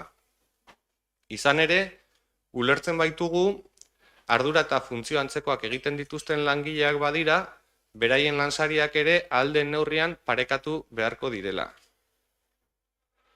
Udalbatzarako dokumentazio guzti honen aurrean, ahalik eta modu ulergarrienean azaltzen saiatu naiz egitera goazen urratsa. Espero dut guztiok ulertu izana, baina inolako galderarik edo iritzirik bazen dute, erantzuteko eta entzuteko prest. Kalixa, zure da hitza. Bai, arratsaldeon. Bueno, ezer baino lehen eskerrak eman nahi dizkiogu udal personal saileko langilei, azkeneko hilabeteak eta urteak, dinamika eta lan guztiagatik eskerrak eman nahi dizkiegu, baita ere idazkariei, azkeneko boladan, txosten asko egin behar direlako, eta nik uste dut denon artean pauso batzuk ematen ari direla. EAJ eta gobernuan ginela, 2021 batean hasi ginen egonkortze prozesuarekin, martxa jarri genuen, eta ikusten ari da, pizkanaka pausoak ematen ari direla. Zenbait pauso eman ziren kontratazioan, eta gaurko puntuan zuk adierazi duzun bezala Igor, 13 administrari laguntzaileen egoera hobetzeko pauso bat ematen dugu. Lanpostuen balorazio eduki arte, irtenbideko pauso bat ematen da, eta txalotu nahi dugu administrari laguntzaileen horien lana, azken finean, ikusten denez, bere funtzioak gehiago dire, eta ea denok elkarrekin lortzen dugun iristea, balorazio txosten horrekin eta lan balorazio txosten horrekin, azkenean iristea puntu batera, batzordean nik uste dut gure aldetikan baiezko eman genion, gaurkoan ere baiezko emango diogu, eta batzordean azaldu genuen bezala gure asmoa izango da udal langileen egoeraz lankidetzan, elkarrekin jarraitzea, eta azken binean denon artean lortzen dugun pausok ematea beharrezkoa delako. Eskerrik asko. Mi esker zuri, beste iritzirik, Josu.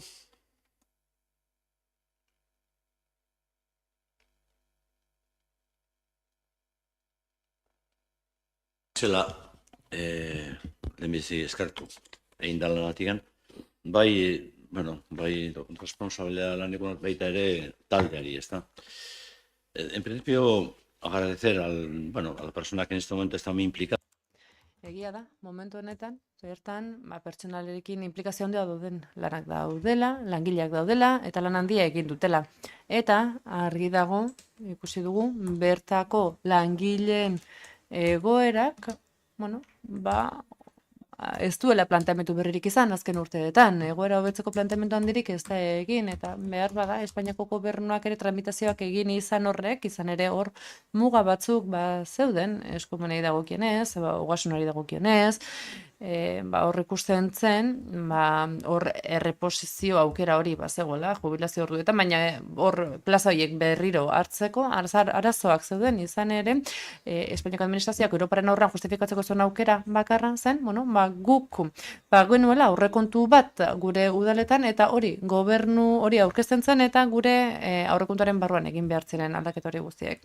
Hala eta guztiz ere, azken legeak Europak Espainiako gobernuari belarrigitik tira zionean eta eskatu zionean, bertan langileak egonkortu egin behar zirela, eta behin-behineko langile kopuru handiegia zegoela, hor lege bat atera zen. Eta Espainiak lege berri bat atera zuen, eta horri esker momentu honetan oso prozesu interesgarria bizi dugu, non ikusten ari garan, etxe honetan urte luzeetan lan egin duten profesional horiek, behin-behineko kontratua izatetik, beste estabilizazio prozesu baten arabera, beren postuiek egonkortzeko. Horrez gain, genuen hor hutsune bat administrazio arloan, eta ikusi dugu, administrazio lanak egiten zuzten administratzaile langile laguntzaile horiek administratzaile lana egin dutenak. Eta gu erabat ados gaude proposamen honen filosofiarekin. Izan ere honek bide bat erakusten du. Eta hor badakigu ariketa batzuk egin beharko ditugula, muga batzuk kontuan hartu behar ditugula, baina orain aurre lanketa batean gauden. Eta lanketa horretan, lehen hiruhilabeteko horretan, ekonomikoki konpentsazio bat eman ahal izango diegu bertako langile, administratzaile postuak eskatzen dituen funtzioak betetzen dituzten administratzaile laguntzaile horiei. Nik hasieratik aipatu dut, lan hori aitortuko balitz, horren atzera eragina ere onartu beharko litzatekeela, eta baina eta berriz eskatu dut hori eta oraindik ez da onartu. Baina hala eta guztiz ere, iruditzen zait osagarriekin pauso bat emango dela, pauso hau ere eta bide hau, baliatu beharrekoa dela, baina egia da, reposizioko indize horiek oso altuak direla, eta momentu honetan Espainian beste gobernu bat dago. Garai batean Alderdi Popularra zegoen eta Montorok pega guztiak jartzen zizkigun, muga guztiak jartzen zizkigun, izan ere, haiek jartzen zizkiguten mugak udalerri guztietan. Eta hor, momentu honetan ikusten dugu, zorionez, beste gobernu bat daukagula, eta aukera hau baliatzeko ezinbesteko aukera dugula. Eta beraz, aldeko bozka emango diogu. Barkatu, Garoa Bilduren izenean, zurea da hitza. Bai, kaixo, arratsaldeon, guk ere hitza hartu nahi dugu, gai honen inguruan, lehenik eta bain ere eskertu, udalangileriari egindako lana honengatik, baina nik uste dut eta orain hitza hartzean ez da bakarrik Espainian edo baimena eman dela edo aldala, baizik eta benetan nahi izan dela norabide honetan lan egin eta orain gauden puntu honekin, ezta. Guk argi daukagu gure herriak erronka handia ditula eta Hondarribiko udalare 21. mendeko udala izateko, ezinbestekoa dela bere motorra, direla langileria, benetan bere eskubideak aintzat hartuta egotea. Ze ulertzen duguna da, azkenean udala funtzionatzeko pertsonek egiten dutela aurrera, ez? Gu hemen gaude, joan egingo gara, baina hemen lehen aipatu duzun bezala 30 piko urte egoten dira batzuk, eta ezinbestekoa da pertsona horiek kontsideratzea burua eskuaz gainere bihotza badaukatela. Eta horregatik iruditzen zaigu oso garrantzitsua langileria jakitea bere baldintzak egokiak direla, aintzat hartzen direla, gardentasunez badaki dela zeintzu diran joko arauak, ez direla harremanetan oinarritzen, arrakala sexistarik ere ez dagola, edota azpikontrata baten esku dagoela, baina bera badaki berea funtzio publikoa dela.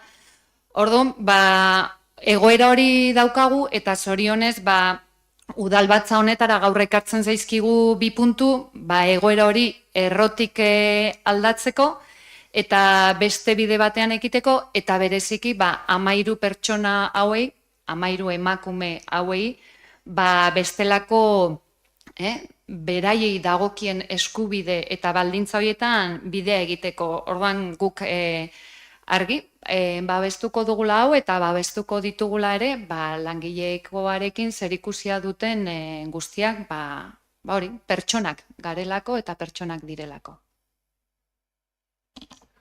Mi esker, ongi baderitzo zue beraz, bozketara pasako gara, aldeko bozkak, hau batez onartua, eta 7. puntura pasako gara, idazkariak oniritzia ematen duenean, bai, apuntatua, ondo eskerrik asko. 7. puntua 2024ko plantilla organikoa eta lanpostuen zerrenda onartzeko proposamena da. Barkatu? Tokiko erakundeek urtero onartu behar dute ohiko funtzionamendua bermatzeko beharrezkoa duten plantilla eta lanpostuen zerrenda. Urratxau aurrekontua onartzerakoan egin beharko litzateke, baina hainbat aldaketa jaso beharrezkoak zirela eta besteak beste abenduan zehar 2 langileek erretiroa hartu dutela eta udalbatzaren hasieran aipatu dugun bezala, urtea amaitu aurretik egin nahi izan dugu 2024ko plantillaren eta lanpostuen zerrendaren aldaketa hau. Kontuan izan, udalaren eskura dauden gizabaliabideak kudeatzeko eta antolatzeko oinarrizko tresna dela lanpostuen zerrenda. 2024 urteari begira, hainbat aldaketa egitea proposatzen da. Izan ere, behar berriei erantzungo dioten 2 lanpostu sortzeko nahia dago eta beste 6 lanpostu aldatu egingo dira beraien lan baldintzak hobetzeko asmoz. Honela, sortuko diren lanpostuak berdintasun teknikaria alde batetik, beharrezkoa ditugu Hondarribian berdintasun politikak garatzeko berariazko saila eta teknikaria, udal eskumeneko lanketa ere bada eta gure hiria beste hainbat hirirekin alderatuta oso atzeratuta dago lanketa berdintasuneko lanketa hauetan. Beraz, udal osoan modu transbertsalean landuko duen berdintasun teknikariaren lanpostua sortzea proposatzen dugu. Bestalde, administrazio elektroniko gardentasunaren eta herritarren parte hartzearen arduraduna edo sortu nahi dugu lanpostu bezala, izan ere, herritarren arreta zerbitzua baina haratago doa udal administrazioak estruktura oso bat behar dute herritarren harrera, komunitatearen partaidetza, administrazioaren gardentasuna eta administrazio elektronikoaren behar berriei erantzuteko. Beraz, lanketa administratiboetatik haratagoko beharrak ditugu udalean. Behar guzti hauei erantzuteko eta saila bera egoki estrukturatzeko teknikari berri baten beharra daukagu. Bestalde, aldatuko diren lanpostuak 6 dira. Alde batetik lorazain ofizialaren lanpostua, erretiroa hartu berri duena, eta egun dagoen eta jubilatuta dagoen langilearen lanpostua amortizatzea proposatzen dugu, eta C2 azpitaldeko plaza bat sortzea. Bestalde, liburuzainaren lanpostua ere, lanpostua bera betetzeko modua aldatzea proposatzen dugu. Orain arte, lanpostua betetzeko modua lehiaketa da, eta lanpostua lehenbailen betetzeko eta eskarmentua duten langileak erakarri asmoz, lehiaketa hori beste administrazio batzuetarako karrerazko funtzionarioi irekitzea proposatzen dugu. Bestalde, ogasun administrazio orokorreko erdimailako teknikari baten funtzioak gehitu egin dira. Beste sail bateko lanak egokitu zaizkio, efizientzia ikuspegi batetik hobetzeko asmoz. Lan horiek suposatzen duten lankarga aparteko ordu bezala ordaintzen ari ginen, baina etzen modurik egokiena. Beraz, udalaren kudeaketa zuzentze aldera 10% berariazko osagarria jartzea proposatzen da dedikazio bereziko tartean. Bestalde, administrari idazkariaren lanpostuaren kasuan, gaur hemen udalbatza egiteko ezinbestekoak diren tramite administratibo eta dokumentalak egin ahal izateko bulego ordutegiaz kanpo egiten diren lan batzuk badaude udaletxe honetan. Orain arte, hauek ez ziren jasotzen lan orduen kontaketaz gain, eta ez ziren ordainduak izaten. Urte askotako egoera bati erantzun egoki bat emateko asmoa du proposamen honek. Horrela, erabateko prestutasuna modalitateko berariazko osagarriaren dedikazio bereziko tramoa ezartzea proposatzen da 10%an ere. Kultur teknikariaren kasuan antzerako egoera bat gertatzen ari zen. Kasu honetan aldiz, bulego ordutegietatik kanpo eta asteburuetan lan egiten duen teknikaria izanik, 15% dedikazio bereziko osagarria jartzea proposatzen da, erabateko prestutasuneko modalitatean. Eta azkenik, turismo eta merkataritza teknikariaren lanpostua. Kasu honetan, kultur teknikariaren osagarri bera jartzea proposatzen da eta lanpostuaren izena ere aldatzea. Aurrerantzean, nahiko genuke lanpostuaren izena ekonomiaren sustapenerako teknikaria izatea. Jaso duzuen dokumentazio osoan, bai plantilla organikoan eta baita lanpostuen zerrendan ere, jasota dituzue aldaketa hauek kolore ezberdinean ulergarriagoa izan dadin. Uste dut, gaurkoan urratz garrantzitsua ematen hasia gaudela, legealdi honetan langilegoaren estruktura egokiago eta efizienteago bat osatzeko asmoz. Ibilbidea definitu eta partekatu dugu, eta jadanik lehen urratsak egikaritzen hasia gara. Baina lanketa honek ez du etenik izango datozen hilabete eta urteetan. Norbaitek baloraziorik egin nahi badu? Bai, Kalixa? eskerrik asko. Bueno, hasiko naiz, zu hasi zaren bezala, ez? Bi langile horiek, erretiroaren bidean daude, eskerrak eman gure aldetik ere bai, urte asko izan dire udal langileak eta bere itzala hor dago, ez? Gainera, gaur ekartzen dugun RPT honetan, badago postu bat, Lorezainaren talde buruarena, eta hori ekartzen dugu onara.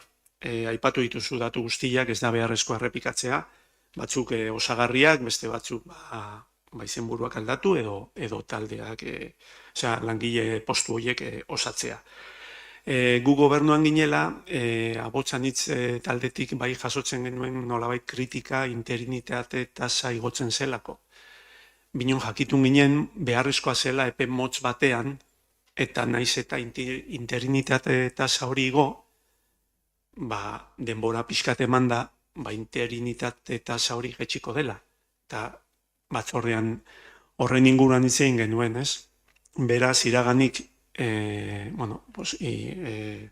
iraganetik ikasi behar dugu, badakigu egonkortze prozesua aurrera eramaten denean eta aurre ikusita dauden pausoak eramaten ditugunean, azken finean langile gehiago egongo dire udaletxean, bere plazaz beteta, egonkorragoa izango da estruktura, eta zenbat eta langile gehiago egon udaletxean, orduan eta herritarrentzat zerbitzu hobeagoa emango dugu, ez? Orduan, gure kasuan, batzordean esan genuen bezala, informazioa jasotzen badugu, eta azkenekoan bezala informazio guztia jaso genuen, gu EAJ lankidetzan eta elkarrekin lan egiteko pres azaldu nahi dugu gure burua, hau batez onartu zen batzordean, gaur ere aldeko bozka emango dugu, eta hori izan da beti gure helburua iristea pertsonal gaiarekin etorkizunari begira, bidea beti ez da erraza izan, minu esan dudan bezala alde gaude. Eskerrik asko. Mi esker zuri, Alderdi Sozialistaren izenean, Josu? Lehenago jarraitu. Eta naiz da batzuk Espainia aipatzen detenean noles gusta, baina gauzak izan diatian bezala. Azkenean lege bat zen Europatikan, hemen intzan lege bat, eta horren ondoren dikoa hau, martxan. Eta hori horra da. Ez da estikan. En to caso, Nolanai ere den, batzordean planteatu bezala, astiro joango naiz, aldela proposamenak banan aztertzeko. Berdintasun teknikariarena gai honetaz ez dakit zenbat aldiz hitz egin dugun horren gainean, baina ona hemen proposamena. Izan daiteke administrazio elektronikoarena interesgarria izan daitekela zen neurritan koordinatzen baditzu esaterako udal honetako atal guztiak lora zaintzari dagokionez nik uste dut aldaketa horrekin gu bat gatoz pertsona horien onartzen duelako liburu zainari dagokionez hemen bai gustatuko litzaidake oso ondo geldituko ginen liburu zaina eta oso polita pertsona honek errekurtso bauka berraztertzekoa udalari eta horretan eskatzen dio onartu ziotelako osagarri bat, baina berak ulertzen zuen liburu zail moduan egiten zuen lana ez etorkiola eta ez zuela ordainik eta egon zen errekurtso bat eta espero dut horretan ere zorion emate hori ere joango dela. Arduraldi berezikoa kulturako teknikareri dagokionez, 15%koa, erabateko alduraldiarena aldatzea, merkataritza teknikoa eta hor ere beste osagarri bat, hor berezia, hor idazkari administrarena, ona gure aurrean daukagun langilea eta ari esker osoko bilkurak aurrera ateratzen dira, hor ere arduraldiaren osagarria. Nik hor, nire nago hoien kontra eta iruditzen zait hori hasteko modu bat dela, baina ez dugula konpontzen batzuei 10%, hoiei 15%, bestei 20%, ez dakit zein den irizpidea, baina batzorde berean hitz egin genuenean gai horren gainean, argi nik ikusi nuena, behintzat, zera izan zen, hitzez irakurtzen ari da eta azaltzen du hori arduraldi bereziko osagarria behar bada hori ez dela soluziori eta konponbiderik onena, baina bai betetzen dituela, bai ardurak, legalak, betekizun legalak eta gero betetzen duen lana, baina beti ere hori dena konpontzen den bitartean eta azterketa oso egiten den arte. Hemen badago auzi bat, 1591 ordu, hori da udalean dagoen lanaldia, sakontzen badugu udalean zenbait lanpostutan, lanaldi ezberdina dira, langileen arabera. Nik nolako osagarria jarri ez dute zalantzan jarri, porque egongo dira pertsona batzuk ordu gehiago sartuko dituztenak, eta nik ez dakit hori nola konponduko den, baina esatea hau oso ondo dago, hau oso polita da, baina langilerik ez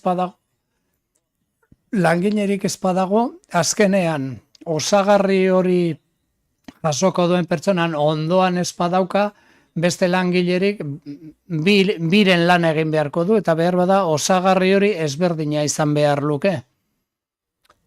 Azken baten badirudi interesdunak bat datozela aurrera pauzu horrekin, eta haiek ados badaude, guk alde bozkatuko dugu ez gaudelako egoera horren aurka.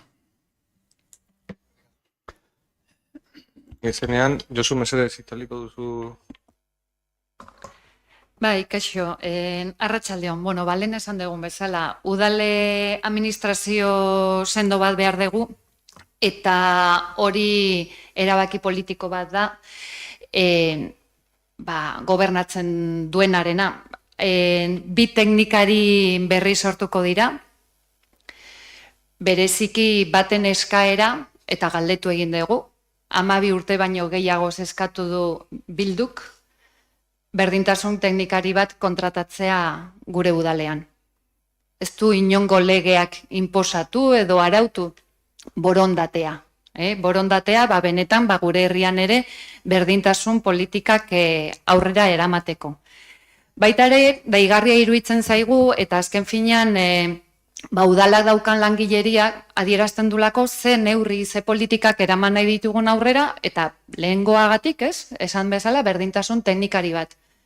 Eta bigarrena, gardentasuna, izena hori, berdintasunarena administrazio elektronikoa eta parte hartzearena.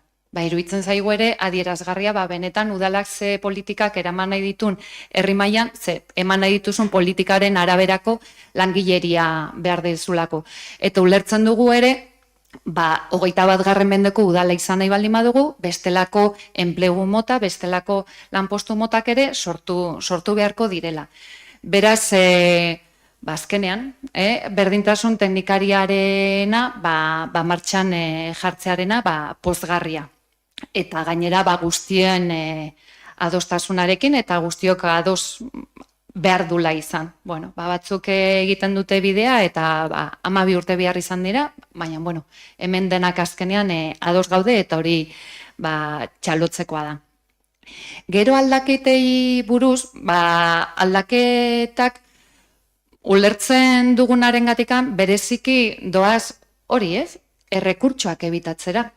Gero langilegoa juten diren horietan, ez dielako gardentasunean ibili, ez dielako zintzoki jokatu arau horiekin, eta ordan asmoa da bide horretan ekiditea eta dagoen legetasun mai horretan topatzea bide hori. Eta noski eta guk bileran bertan esan genu, honek adieraziko duna da langilego gehiago kontratatu beharko dela.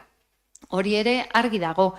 Eta guzti horrekin ere ados gaude, baina baita ere aipatu nahiko genuke, beste puntu adierazgarri bat gaur ekartzen zaiguna, eta da teknikari bateri izena aldatzea, esaten dena izana ere badelako, guren herrian turismo eta merkataritzako teknikaria izatetik, orain ekonomiaren sustapenerako.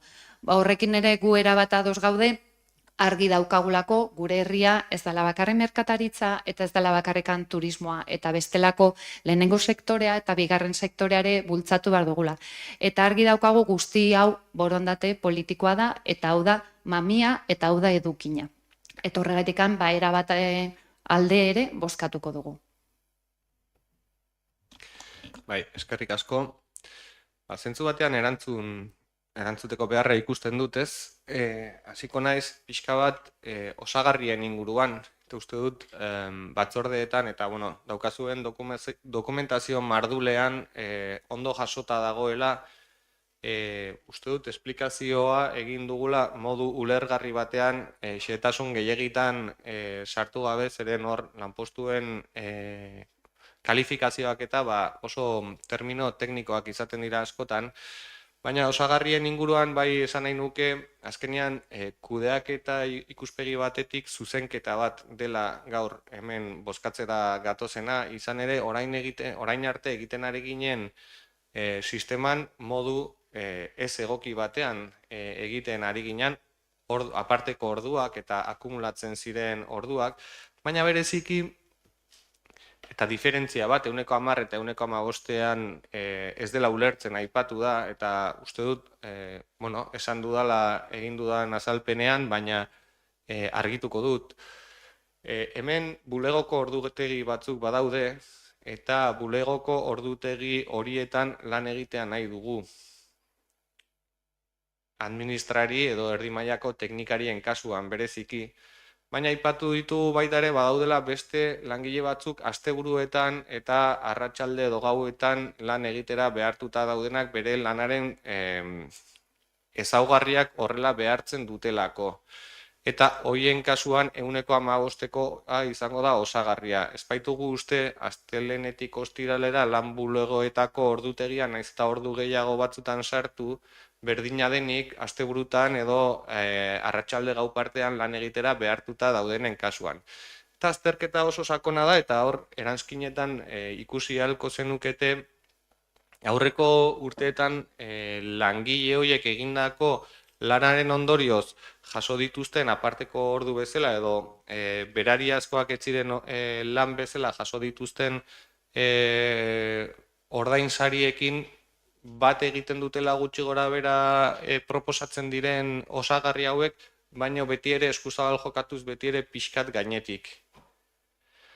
Izan ere, iruditzen zaigu egin den esfortzua langileen aldetik handia dela eta esfortzu hori errekonozitzeko asmoa badaukagula.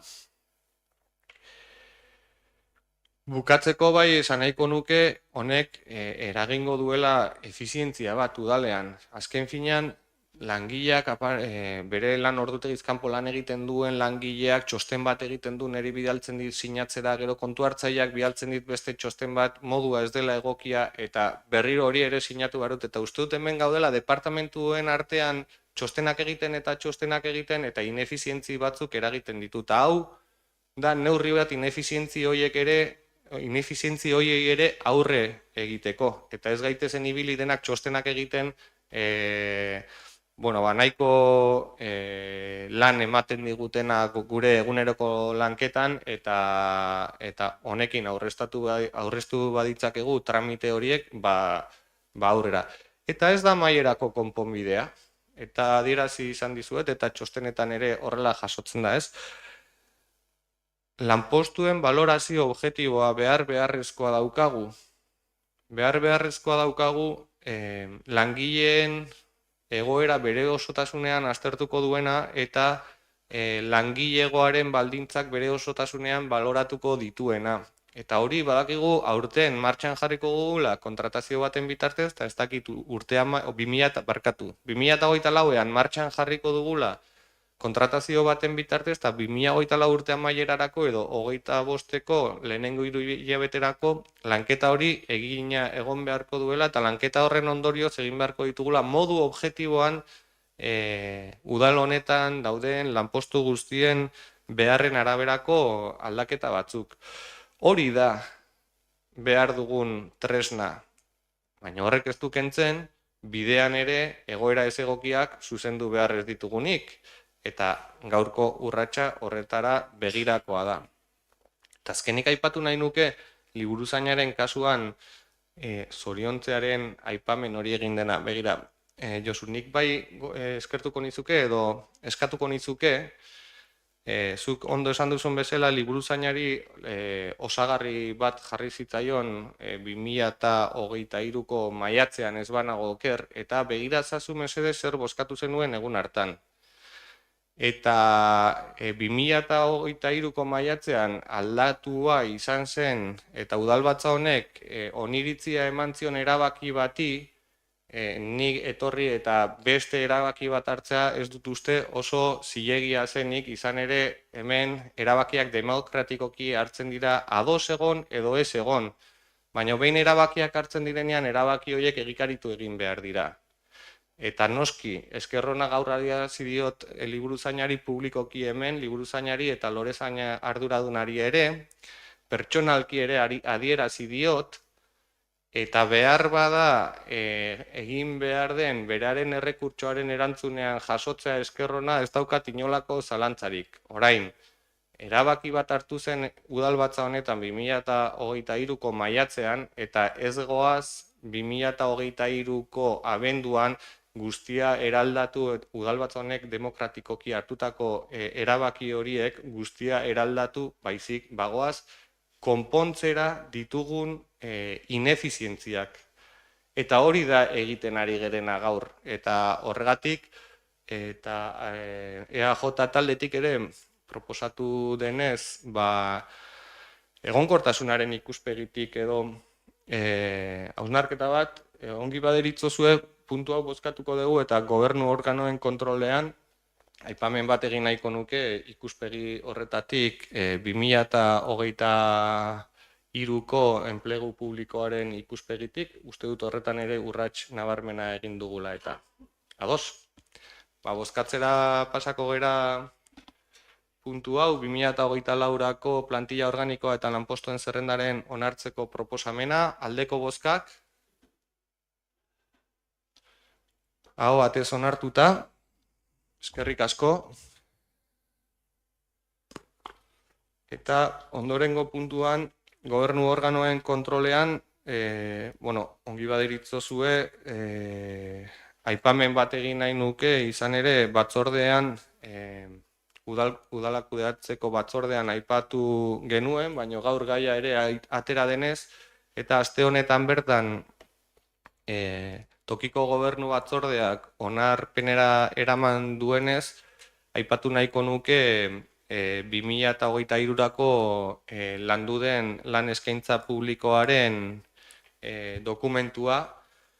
Hau ere, batzordekideak eskura izan duzute, eta hemen orain arte jarraitzen genuen logikak esaten zuen ezin zirela erreposizioko lanpostuak besterik atera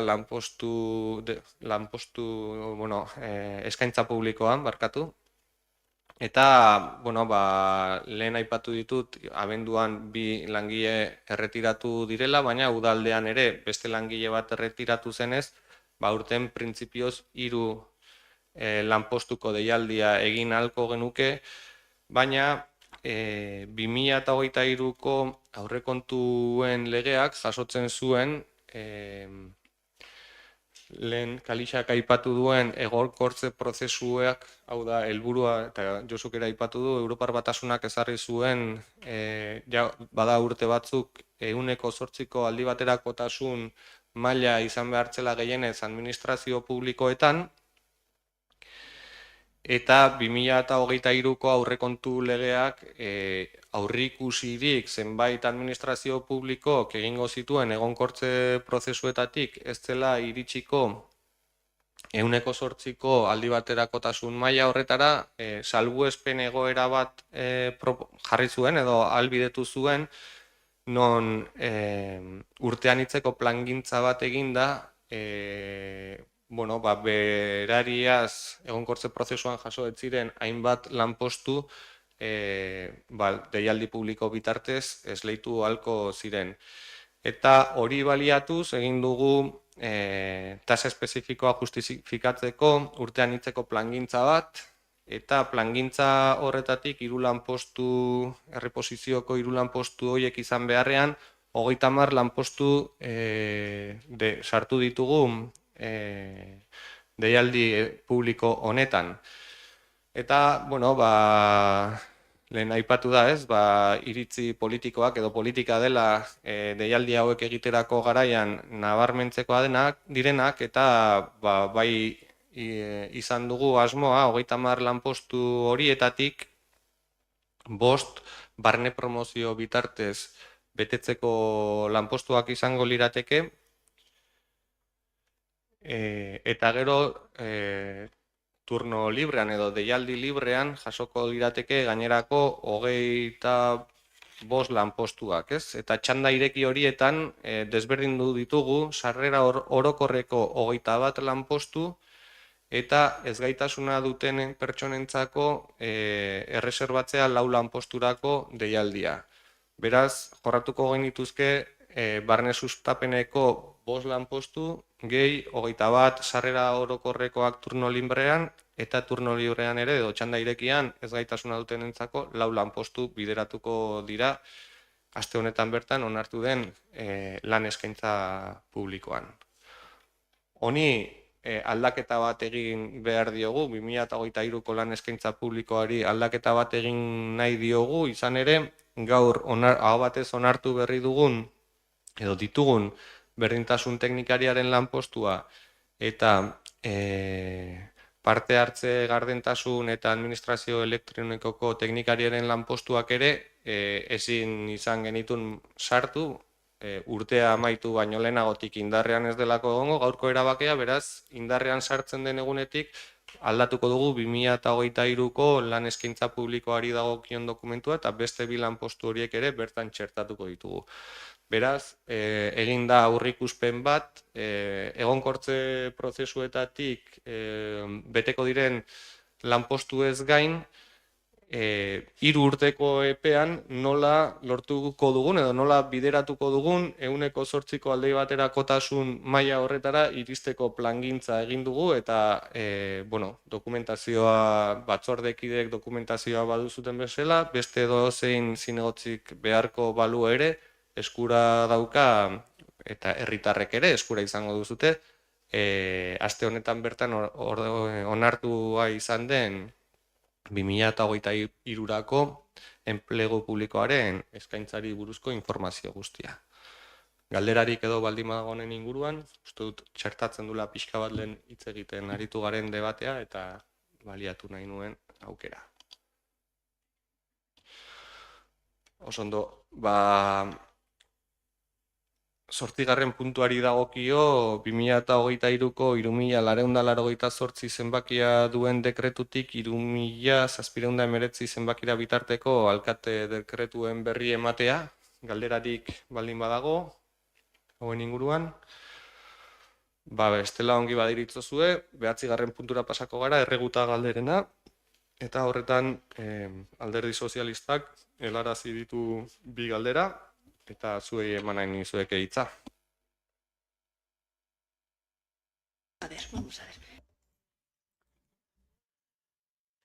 Lehenengo puntuak zerikusia dauka dekretuekin, tantaka heltzen dira dekretuak eta irakurtzen da lagapena edo ustea etxe bizitza, babes ofizialeko etxe bizitza batzuei, eta etxe bizitza horiek bigarren eskualdatze horretan jakin nahi genuke zenbat etxe bizitza itzultzen zaizkion udalari, eta ia udal gobernuak kontuan izaten duen 100% udalak erostea, izan ahal izateko alokairu moduan eskaintzen direnen artean edo larrialdietarako etxe bizitza moduan. Bueno, ulertzen dut hitz egiten ari zaretela bigarren transmisioko etxe bizitzen kasuaz, eta, bueno, etxe bizitza hauek ez dira udaletxera retornatzen, bai, abiatu nahiko nuke ikuspegi horretatik, hau da, ongi dakizuen bezala, eros lehentasuneko eskubidea badauka udaletxeak, baina transmisio hauek egiten direnean edo gertatzen direnean pribatuen artean ematen dire, beti ere udaletxe honek egiten duen zozketa bitarteko lehentasun batzuren ondorioz. Beraz, zuzenak izateko udaletxera ez da etxe bizitza bakar bat bera ere etorri orain artean. Bai aipatu nahiko nituzke, transmisio horien artean eman diren kopuruak azken 5 urteetan behintzat. Eta 2023 urtean pribatuen arteko transmisioak 4 izan dira, 22. urtean 3, 21. urtean 1, 20. urtean 2, eta 19. urtean bat ere. Bestalde, bai adirazi behar dut, etxeen jabekidetasuna desegiteko espedienteak ere izan direla azkeneko 5 urteotan, hau da, bikote batek babes ofizialeko etxe hauetako baten jabetza baldin bazuen, jabekidetasun hori bi pertsonatik batera pasatu izan diren espedienteak ere izan dira, eta 2023an bat izan da, 2022an 4, 2021an 2, 2020an 1, eta 2019an 3 izan ziren. Eta ondoren egiten duzuten galderari dagokionez, bueno, nik bai adierazi nahi dut asmoa badagoela hausnarketa bat egiteko bigarren transmisioko etxe bizitza hauen inguruan, izan ere araudia bera ere oso zaharkituta dago eta zozketa sistema hori bera ere ez dago oso eguneratua, esan didatenez, aipatu didatenez, bola batzuen bitartez egiten omen da bingoan bezala edo, eta, bueno, horrek berak adierazten du, sistemaren zaharkitzea nabarmena dela, eta, bai, araudi berri bat landu beharra daukagu, baina hori talde guztien artean egin beharreko lanketa bat badaukagu, eta hortikan ikusiko dugu, ia portzentaia bat izan behar duen udalak bere esku hartzen dituenak, edo transmisio horietan egokitzapen batzuk egin behar diren, zeren ulertzen dut pribatuen arteko transmisio horiek udalak prozedura horretan parte hartu gabe ere zuzena ez dela, eta 2024 urtean ziur honen inguruan jardungo garela, baina otsailean izaten da zozketa, eta otsaileko zozketa hori burutuko dugu, nolabaitean ez geratzeko aukerarik gabe zerrenda horietan dauden 100 pertsonak. Itxaron zerrenda horietan dauden 100 pertsonak. Vale, pues disculpas por la incorrección. Seguimos con la segunda pregunta. Bueno, bigarren galderarekin jarraituko dugu. Bueno, kalean entzuten dugun galderetako bata badirudi hor enpresa batei ubikazio edo lekuko aldatu egin dutela. Maiatzaren 8ko leku horretatik komu publiko aldatu egingo dira. Eta jakingo nuke nora eramango dituzten. Bueno, pixka bat, testenguru txiki batekin nahiko nioke gaiari, eta esan, hautsainitzek beti egin duela publiko ez zuela ubikazio hori egok ikusten, izan ere bizilagun askoren kexak eta argazkiak jaso izan genituen, gobernuan sartu baino lehen ere. Eta, bueno, okerrez banago, abuztuaren 24an egin genuen batzordean, gai honi buruz jardun ginen, eta bertan adierazi genuen asmoa, orain Sabin Arana kalean egin den geltoki berri horretara mugitzekoa. Izan ere, urtoma bertan aurreikusita zegoen, eta beraz egokia ikusten genuen horrela mugitzea.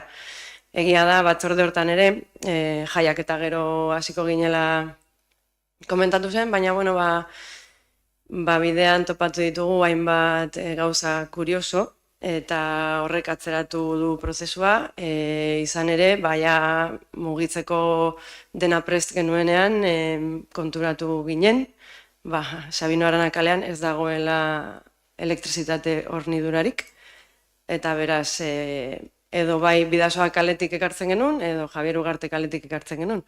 Orduan, azkenean hori dana ja txukundu eta ja Iberdrolak bere baiezkoa eman digunean egin dugu dekretua. Beraz, sorpresa, baina hortxe jungo da.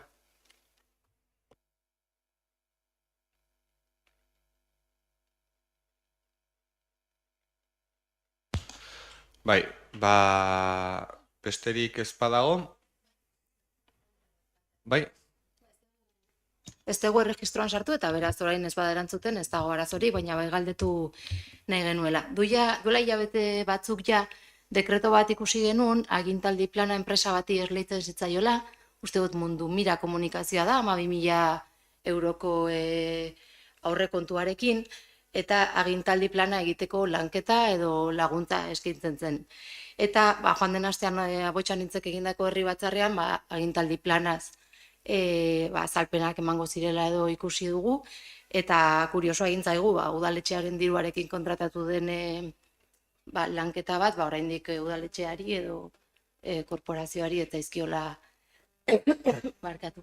agintaldi planaren ez dakit detaileak edo eman, eta ia da oposizioarentzat oso herramienta ona dela, gero kontrola egiteko, bestetan egin dugu, batutan gehiago kostatu zaigu, baina egin dugu, eta zen egutegin finkatuta daukazuten, edo... Ondo, eskerrik asko. Egia da beste batzutan gehiago kostatu dela, denboran eta ekonomikoki ere, eta egia da udal gobernu talde honek kontratatu duela agintaldi plan bat egikaritzeko laguntza teknikoa emango duen enpresan. Guztiok, nire helburua, edo udal gobernu talde honen helburua, eta nire helburua bereziki izan zen abenduak 15erako agintaldi plana aurkezteko aukera izatea, eta egia esan hasierako lanketa bat egin dago, baina guztio jakingo duzuten bezala Abotxanitz udal taldeak eta EH Bildu talde politikoak aste honetan bertan egin dute udalaren legealdirako gobernagarritasun akordioa, eta beraz akordio horren baitan landu behar da agintaldi plana, baino ez da alderdi bakarraren agintaldi plana izango, baizik bi talderen artean jorratuko den agintaldi plana izango da. Eta hori horrela, eta datak batera ematen zirenez, akordioa sinatu den horretan, nire erronka izango da Gabonetatik bueltan, hau da urtarriak 15 ingururako, bai talde politikoei eta baita herri osoari ere zabaltzea zeintzuk diren gobernu talde honen konpromisoak legealdiaren ikuspegi batetik. Izan ere gogoratuko dut, azaroan onartu genuela 2024ko aurrekontu bat, hor jasotzen ziren ekitaldi batetako konpromisoak zeintzu ziren, baino ere iruditzen zaigu gardentasun ikuspegi batetik eta funtzionamendu onaren ikuspegi batetik ere agintaldi osoaren aurreikuspen bat egin beharra daukagula eta zeintzuk diren gure konpromisoak 4 urteko hauetan herritarrei jakinarazi behar diegula, noski guztiz bat etorriko direnak iruditzen zait izango direla hauteskundeetarako aurkezpenean egin genituen programekin eta neurri horretan lanketa hori lantzen ari gara, aldaketatxo batzuk izango dituela aurreikusten dut orain, eta espero dut urtarrieko udalbatza baino lehenagotik bai talde politiko guztiei, bai herritarrei, eragilei ere zabaldu eta herritartzeko aukera izatea eta guztiek horrela baloratu ahalko duzute gobernu taldetik egin ditugun proposamenak eta gero egikaritzen mailak ere horren araberako, konpromiso horien araberakoak ere izango baitira eta uste dut erraminta oso egokia dela, bai guretzat gobernu talde bezala, bai udalbatza honetako gainerako zinegotzientzat eta baita herritar guztientzat ere ezagutzeko zen norabidean goazen eta baloratu ahal izateko ia gauzatu ditugun hartutako konpromisoak edo ez ditugun gauzatu. Ez nik barkatu, baina bakarrik mai gainean jarri nenuena zen gure harridura, azkenean Hondarribitar guztien diruarekin kontratatu den lanketa bat, momentuz bakarrik Abotxanitzen herri batzarrera juten diren pertsonak ezagutzen dutela, edo hori izan zen batzarrean zegoen zerrenda, gai zerrenda, horregatik, hori da gure harridura azaldu nahi genuen, besterik ez. Bai, argituko dut, noski, Hondarbiko udaletik erabiltzen diren baliabideak ez dira Abotxanitzen herri batzarrean eztabaidatzen. Abotxanitz herri batzarrak badauka bere dinamika eta Abotxanitz herri batzarrak badauka garbi agintaldi plan bat egin behar duela udal gobernu talde honek. Orain, ez da udal gobernu taldearen dokumentua eraman Abotxanitzen herri batzarrera, baizik Abotxanitzen herri batzarrak eztabaidatu du zein konpromiso edo hartu behar ditun gobernu talde honek, gero guk gobernu talde honek nik alkate bezala, herritar guztien alkate bezala egikaritu beharko dugu zein den gure gobernu plana. Abotxanitzek eukiko ditu helburu batzuk eta guk eukiko ditugu ulertzen dut lerrokatuak garela alderdi berekoak baikera, baina orain bi alderdiren arteko gobernu taldea egikaritu behar dugun honetan, ulertzen dut gobernu plan hori bi taldeek adostutakoa izan behar duela eta herri batzar batek noski hemen gauden herri ordizkari hori mandamendu bat, plan bat edo bideratzen digu, baina gu gaude kudeatzen udala eta udal baliabideak kudeatzen ditugun heinean udalerako lantresnak udalean lantzen ditugu eta udaletik ez dire ateratzen. Kasu honetan behintzat ez direla atera esan dezaket. Mi esker. Bai, barkatu, udalbatzaren ohikotasunean ez, baino itxaron, segundu bat, egingo dugu udalbatzaren amaiera eta hitza emango dizugu ongi baderitzozue. Beraz, abenduaren 20 dugun honetan, Santo Tomas bezperan, bai adierazi nahi nuke udal teknikari edo udal langile guztiei bihar udalbatza areto honetara gerturatzeko proposamena egin diegula mokadutxo bat jateko eta nahi nuke luzatu deialdi hori baita ere udal zinegotzi guztiei edo aldu zutenei, badakit lan ordutegian izaten dela, baino bestela ez ginateke sekula elkartuko eta bertan elkartzea Gabon zoriontsu batzuk opa ahal izateko eta bai udalkidei bezala, herritar guztiei ere, gabon jaionak pasatzeko, onak dituenak eta ez dituenak hainonak edo norbait zaintzen egon behar duna edo norbaiten falta sentitzen duenak ere, goxotasunean pasatzeko desioa adierazi nahi dut. Izan ere guztiontzat ez direlako ospakizuneko jaiak, baizik batzuentzako ere sentimentuzko egunak izaten direlako eta alik eta modurik goxoenean pasatzea opa dizuet. Eta datorren urtean ikusiko dugu elkar eta jarraituko dugu lanean. Mila esker guztioi.